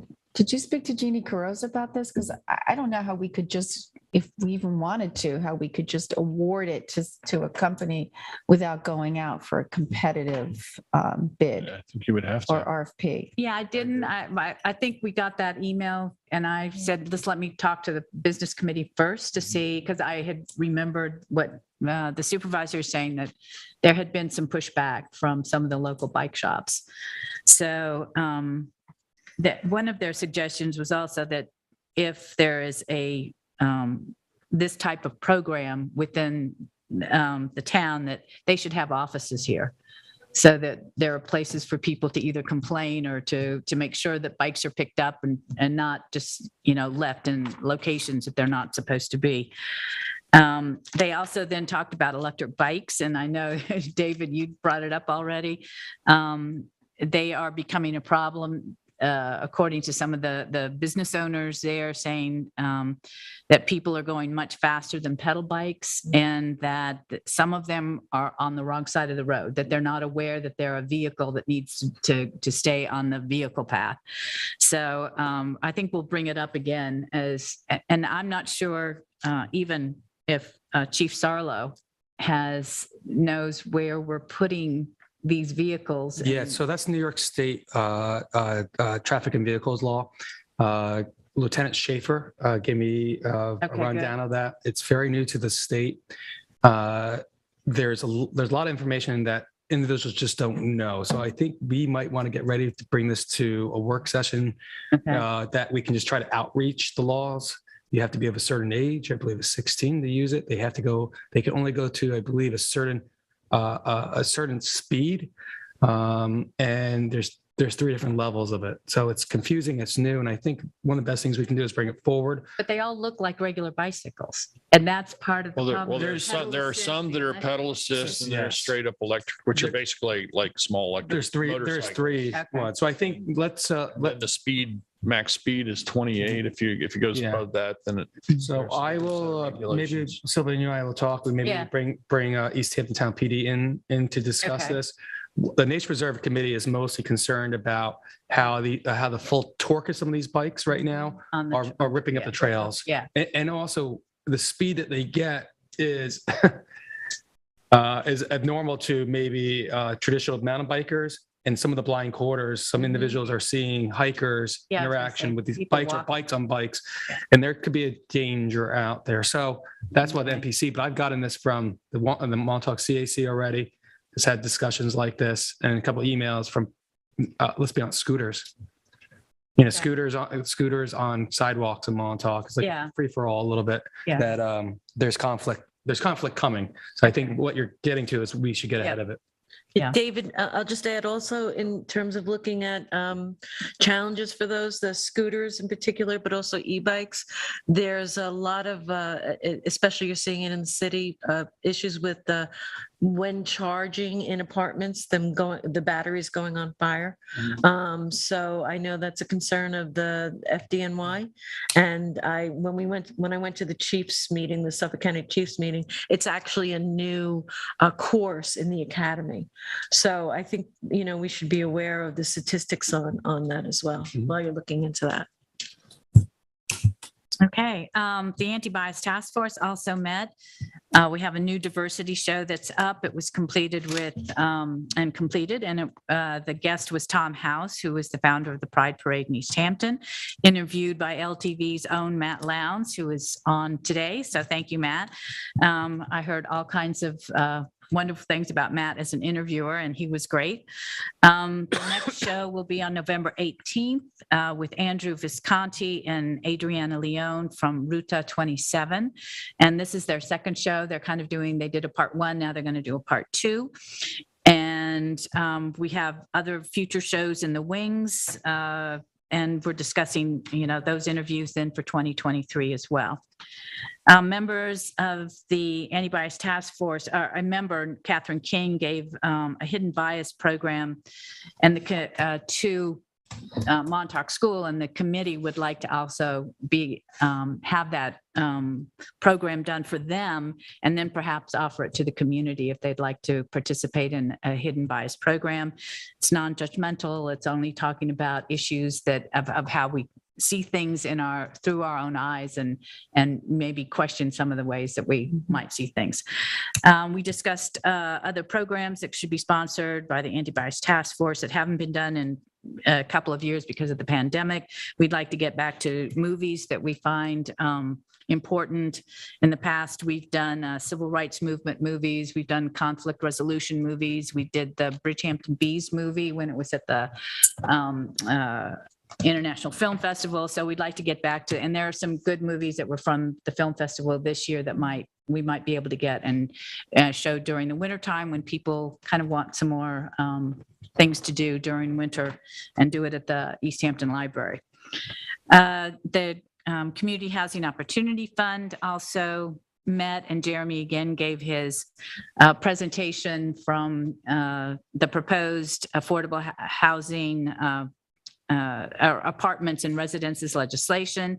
There were a lot of really good comments. And again, we're looking for the guardrails that are going to come with this. So Katie Casey is on that committee. Joe Potter, former councilman, is on that committee. And some of their concerns were that there could be abuse of that type of a program. They would like to they had some suggestions. I think when we get back to discussing this and moving this forward, we need to, I'll give you their suggestions at that time as we move forward. And other than that, the questions that they had, I think that they are in support of moving forward with the legislation. And again, one of the things, and I think somebody brought it up today, maybe it was a comment from the public, more code enforcement would be necessary. And we need to make sure that we get code enforcement officers to understand if this type of a program goes in. So we may have to increase the number of folks in that department. The Arts Council also met. They had taken off July, August, and September. So the discussion centered around clear guidelines for selling art in CPF purchased buildings, as it appears that there seem to be some contradictions in what's going on in some buildings that CPFs have purchased versus others. They're moving forward with a creative networking night, which they hadn't done since the pandemic. They're looking at, they'd like to do it in January. Again, during that time when people are looking for things to do, they usually get about 5 artists. They're looking that would then talk about their art and their process. They're looking beyond just visual artists and hoping that they can get architects, the florists, poets, and chefs, and talk about culinary arts as well. And they think that's, and we have all these folks in our community, and we'd like to highlight who they are and their expertise. They're also updating their website, and they would like the town to consider, and they're going to work on a policy for public art display and hope to have a draft for something that the town might want to consider and look at. Again, they'd like local artists need to be highlighted on any public art that is displayed. And that is all I have for today. Thank you, Sylvia. Kate, do you have a report for us? I do. First, I'll start with South Fork Wind. I've attended 2 compliance meetings since we've last met. I have a bi-weekly meeting on Friday with the construction team and the outreach team and the town. And then once a month, there is a larger compliance meeting that includes all state departments, including the DEC and the DOT and the LIRR representatives across the board, and myself and the entire construction team and outreach team. And so the details there is that none of the state agencies have reported any compliance issues with the construction process to date. And the construction process on town roads is ongoing now, including the installation of the HDD equipment on Beach Lane. And also there will be some detours and road closings, and I'll just quickly go through those. This information, and I suggest that everyone sign up for info@southforkwind.com or call 631-887-5470. But if you sign up at at the South Fork Wind website, you can get weekly construction updates that will include the maps of where the detours are and the closings. So upcoming is the Daniels Hole Road detour. That's this week, and also Wainscott Northwest Road detour that is happening this week. That detours and road closures happen between 7 a.m. and 7 p.m. At all other times, the roads are open.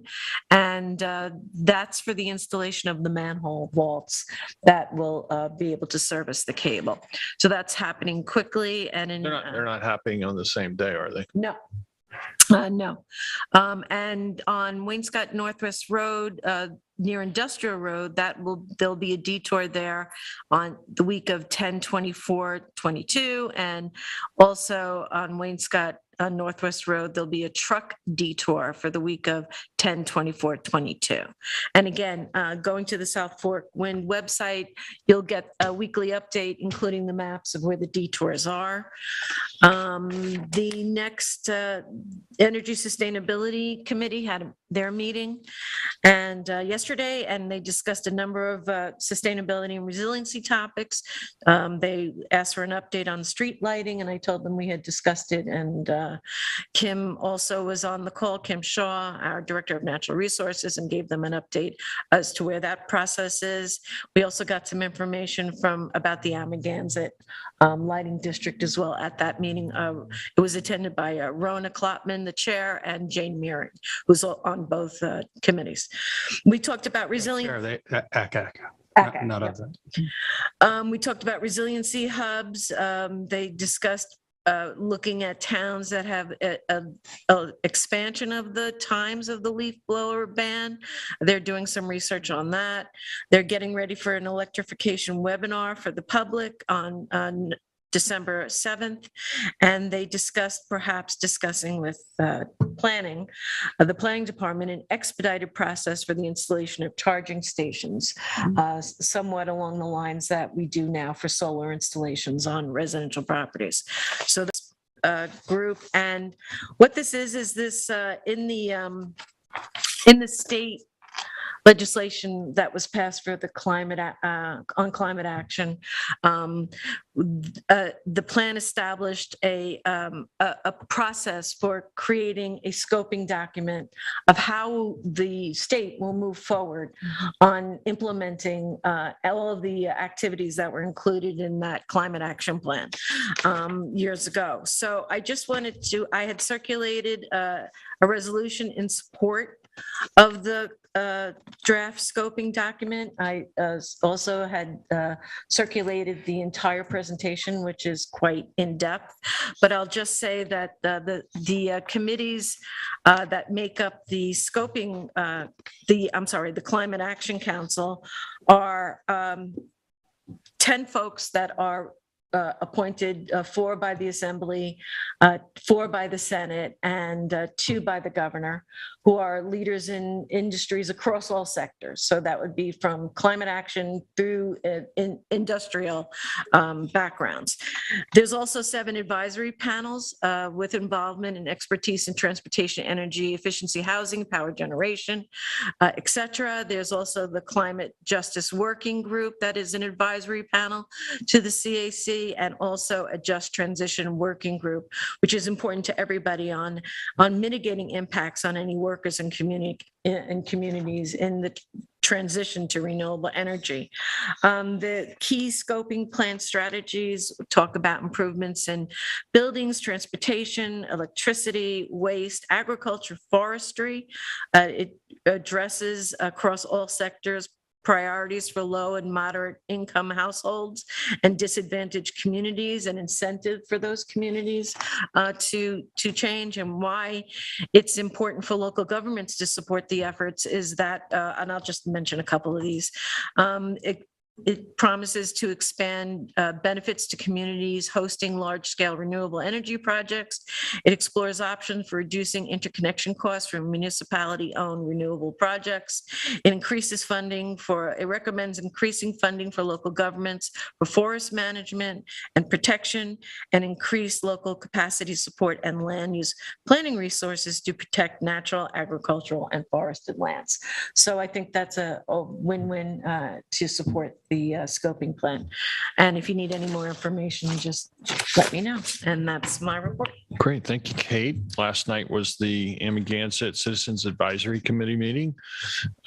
You should be expecting to receive a letter from the advisory committee requesting that the town take steps to pursue the development of a hamlet lighting plan that will essentially replace the lighting for the Hamlet Center with historic lamppost type lighting, LED and dark skies compliant, of course. But they do want to move forward with the currently proposed project in the interim, but are going to be urging the town to take steps to develop this plan, to see if this is feasible and what the cost might be for the lighting district to take on.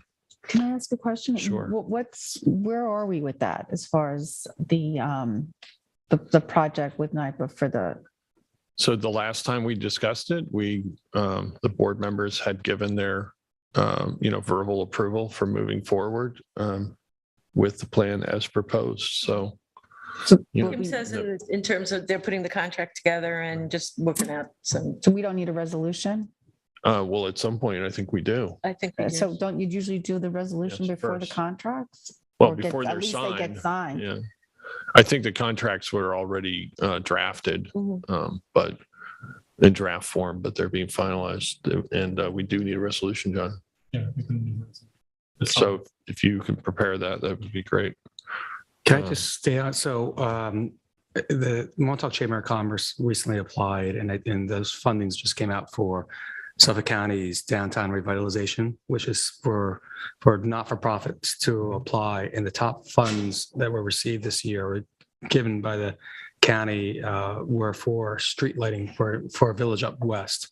So that was for installation, but not necessarily the design of it. So if there is a not-for-profit from Amagansett, you might want to apply. There's a funding stream there. I think it was about 53. AVIS could I possibly. think it was about 53,000. I'll find that out. There was a Newsday article that just came out. So there is. That would be helpful, David. Yeah. I get that over to you. Thanks for pointing that out. The discussion then went from lighting into house size and concerns about development. In particular, there was further discussion about the Handy Lane subwaiver subdivision and development there. A person by the name of Harold Kapulowitz from Hampton Road had sent an audio message to the committee, and the chair played it for the committee. And essentially, he was raising concerns about the development and developers, and questioned the issue of potential overclearing and clearing within the northern long-eared bat protected windows for where clearing is prohibited. There was further discussion about retention of street trees in the right-of-way that was brought up and discussed in terms of a need to give further protection towards existing mature trees in the road right-of-ways. When properties are developed, they're not necessarily taken into consideration and protected. And so there was some discussion about us doing a better job at protecting the trees within the street right away. And I know there's been some ongoing concern about damage that's done to mature trees in the street right away by construction vehicles parking in very close proximity. Interestingly enough, when I was recently in the city, I noticed that when there's any kind of construction, they frankly fence them off and have all sorts of protective barriers around them so equipment doesn't damage them, and that the roots are not trampled and the ground compressed around them. So that might be something that we want to. I'll have that to the town board in November. I want to consider doing that anytime there's construction proximity to trees in the road right of way. So I've been working with Kevin Cobb and DPW or Highway on the ZAC legislation. Might mimic a little bit what's already in the village. We have different streets, and we got some final language. So we're working out that, and also silt fencing certification. So we like to bring those to the board in November also. So great. I've been working on that. And as far as Handy Lane, I know I referred, there's references to code enforcement that was down there a lot, and building inspectors, because I do believe that they overcleared on their properties. Some of the properties down there, I think they cleared a property by mistake. But that was back in April, or maybe even in the springtime. So I know code enforcement has been down there a bunch over the months.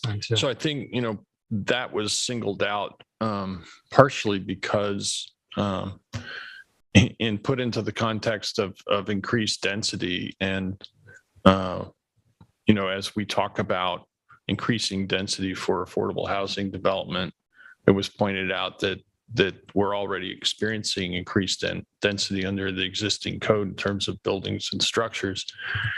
And this particular development includes 8 houses, but the number of bedrooms and bathrooms for the 8 houses, the totals were over 50 bedrooms and 65 bathrooms for 8 houses. And it just, I can't even imagine. It's mind-boggling, honestly. So, that just reinforced the discussion and the concerns, and the repeated call for us to take a look at our zoning. And, as I've said before in the past, we didn't really think we had an issue with our zoning because people just didn't develop to the inch of the property line or to the setback. And it really is all about building to the max every single time now. And I think the max is probably too big on many, many lots. Who's on the board is running point on that, looking at? On you know, town board, I've revising? spoken to Jeremy Samuelson and they are working on some revisions. I did that several weeks ago, so I expect to be able to bring some proposed changes to zoning forward, maybe as soon as early next month. See, there was also an update on their efforts to have home delivery within Amagansett. The Postal Service has denied that due to cost constraints, which I have to say I'm not surprised by, given the stress that the Postal Service is under these days. Also want to announce a couple of upcoming events in Amagansett. The Kiwanis Club is having their 23rd annual Halloween Fun Day at the American Legion. They picked a appropriate color for the flyer, pumpkin orange. And that will be, again, Sunday, the 30th, from 11 to 4 p.m. at the Legion. They have a costume parade with prizes, pony rides, petting zoo, pumpkin painting, face painting, animal balloons, bouncy houses, slides, and games, juggling show, ARF mobile adoption unit, live music, and food and drink. So if you have a chance, and it's still only $5 admission. Right. You're going to approve that special event permit on Thursday because it's over the number of 250 people. And I will also say that the Amagansett School is having their Halloween, October 31st Ragamuffin Parade at 1:45. And that's always worth saying if you have an opportunity. I've been on the Proposition Roadshow the last many days. Most recently, this past Friday, there was Express News Group had an Express session panel discussion at the Union Sushi and Steakhouse in Southampton. Panelists included Assemblyman Fred Thiel, Curtis Highsmith, who's the Southampton Housing Authority Director, Jay Schneiderman, supervisor there, and Michael Daly, a local advocate for affordable housing, and myself. That was broadcast and taped as well. That was followed by Saturday, where there was another panel discussion at the clubhouse, again with Fred Thiel, Assemblyman Thiel, and Kathy Burns from Windmill Village Affordable Housing, Katie Casey, our own East Hampton Housing Authority, and community member Hattie from Pamela from Provisions. And, I think she put a really fine point on just who this affects and who is in need. She's been working there as his assistant manager for some time, and, hardworking community member, and it just told her experiences about trying to find and maintain housing within the area with the rising costs. While raising a daughter. Exactly. So it was a family. And that's what we've seen is the number of people in need are often single mothers. And that's a demographic which we're losing as well, which is also disturbing due to the rising costs. So again, the ballot proposition is on for November 8th. Flip the ballot over. It's Proposition 3, this 0.5% transfer tax that's paid for by the purchases of real property will ensure that there's an ongoing source of revenue for us to help address this issue, either by giving first-time home buyers down payment assistance or taking a shared equity in the property, giving low or no interest loans to individuals who want to build affordable accessory apartments in their homes or cottages. So again, everybody, when you're out voting, make sure that you flip over the ballot. The other ballot proposition that's on is Proposition 1, which is clean water, clean air, green jobs. It's a $4.2 billion state referendum This bonding will allow for municipalities such as East Hampton to apply for grants for funding of water quality projects, whether it's a wastewater treatment, water improvement, infrastructure, coastal resiliency, energy sustainability, all the things that we're working on now. You know, we have so many different issues. We have a plan for that. So Which will put us in a good we have stead. a plan. And so now if this Okay. bond referendum gets passed, there will be additional funds that we can apply for. And then in turn, leverage those funds for federal money as well. So, you know, I pointed out, I had an opportunity to interview at LTV yesterday, Julie Tive, who's the director, the president of the New York League of Conservation Voters, and Adrian Esposito, who's the executive director of Citizens for the Environment. Oh, thank you. Citizens Campaign for the Environment. Citizen Campaign for the Environment. Sorry, it took me a moment. And, you know, we had a half-hour discussion about the, you know, about the ballot issue, what it would allow us to do here. And as Kathy said, we have a plan for that.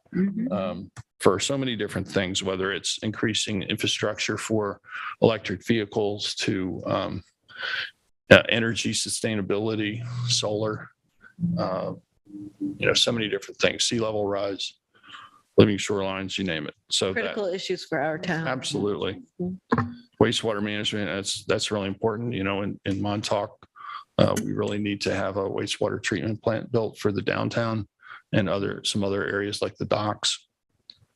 And this can't be done on municipal funding and bonding alone. It's too much of a burden for a single municipality to bear those costs directly, and for those businesses and property owners to bear those costs directly.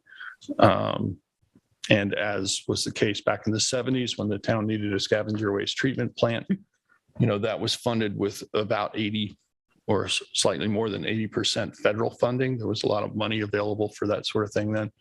This is an opportunity to invest in our local communities to deal with the major issues that we are facing. So I encourage everyone, flip over the ballot, and Proposition 1 is clean water, clean air. Who doesn't agree with having that clean water and clean air? Imagine. There was, on Sunday, I attended the Bonnick versus Maidstone softball game at the high school.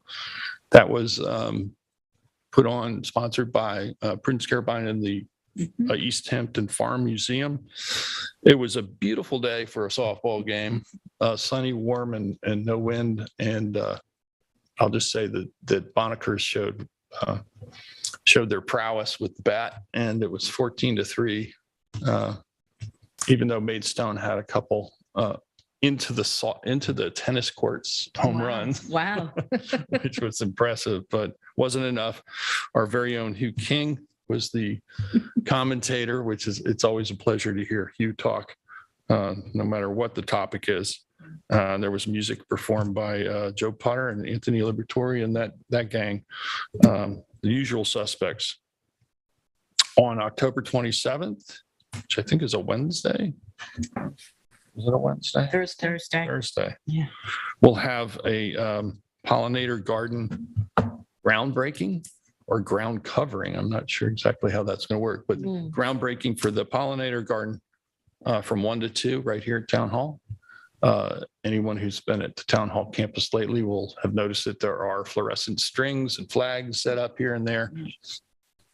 This project is a partnership between the town of East Hampton and Change Hampton, a not-for-profit organization that is supporting the education of our public in town about the need and importance of providing plants for pollinating species, and also to preserve our local wildflowers as well.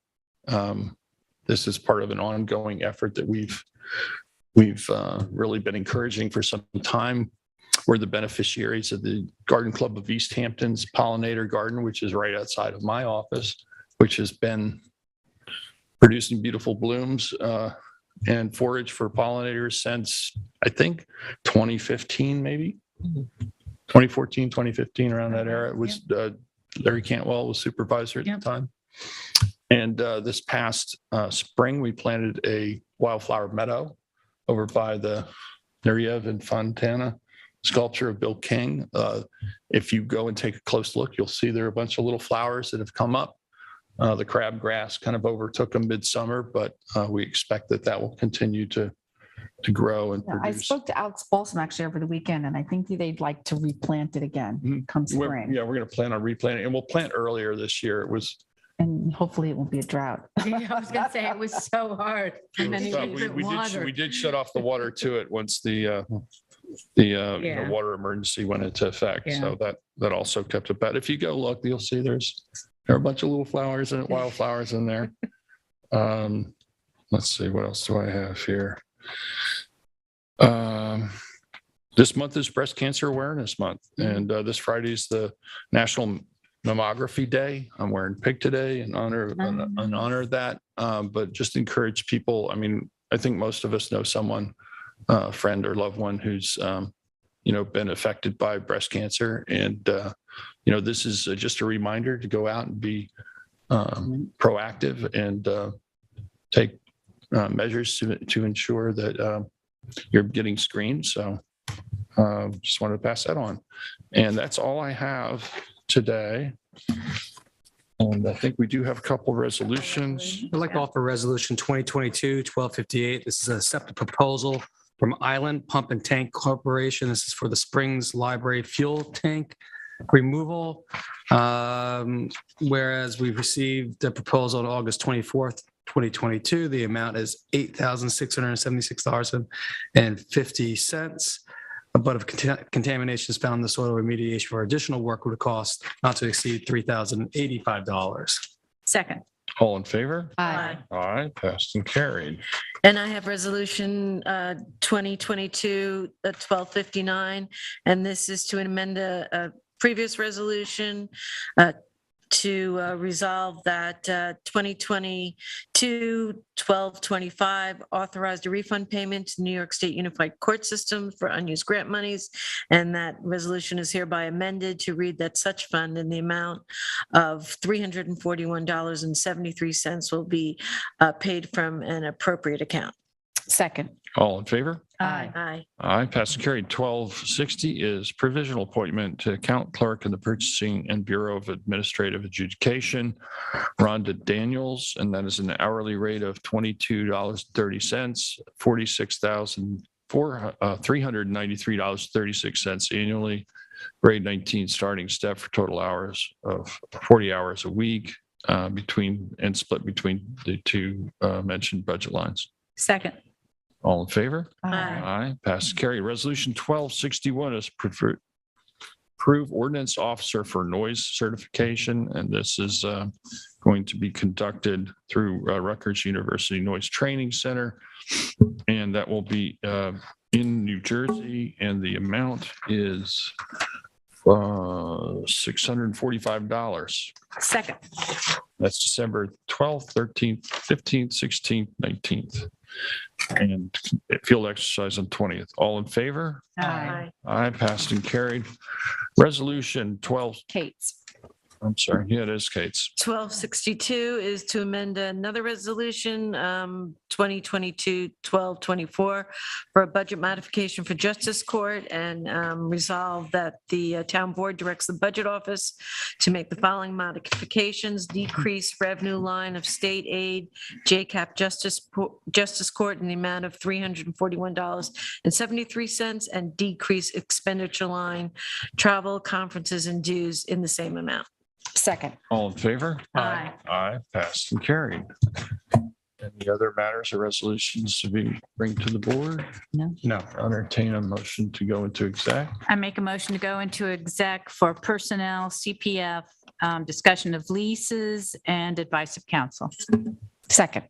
All in favor? Aye. Aye, passed and carried. We need to reconvene by 2:00. I believe we have outside counsel scheduled for then. Okay. Okay. So we got 30 minutes to get something to eat. Okay. Got it. Great. Thanks very much. Yeah, got it.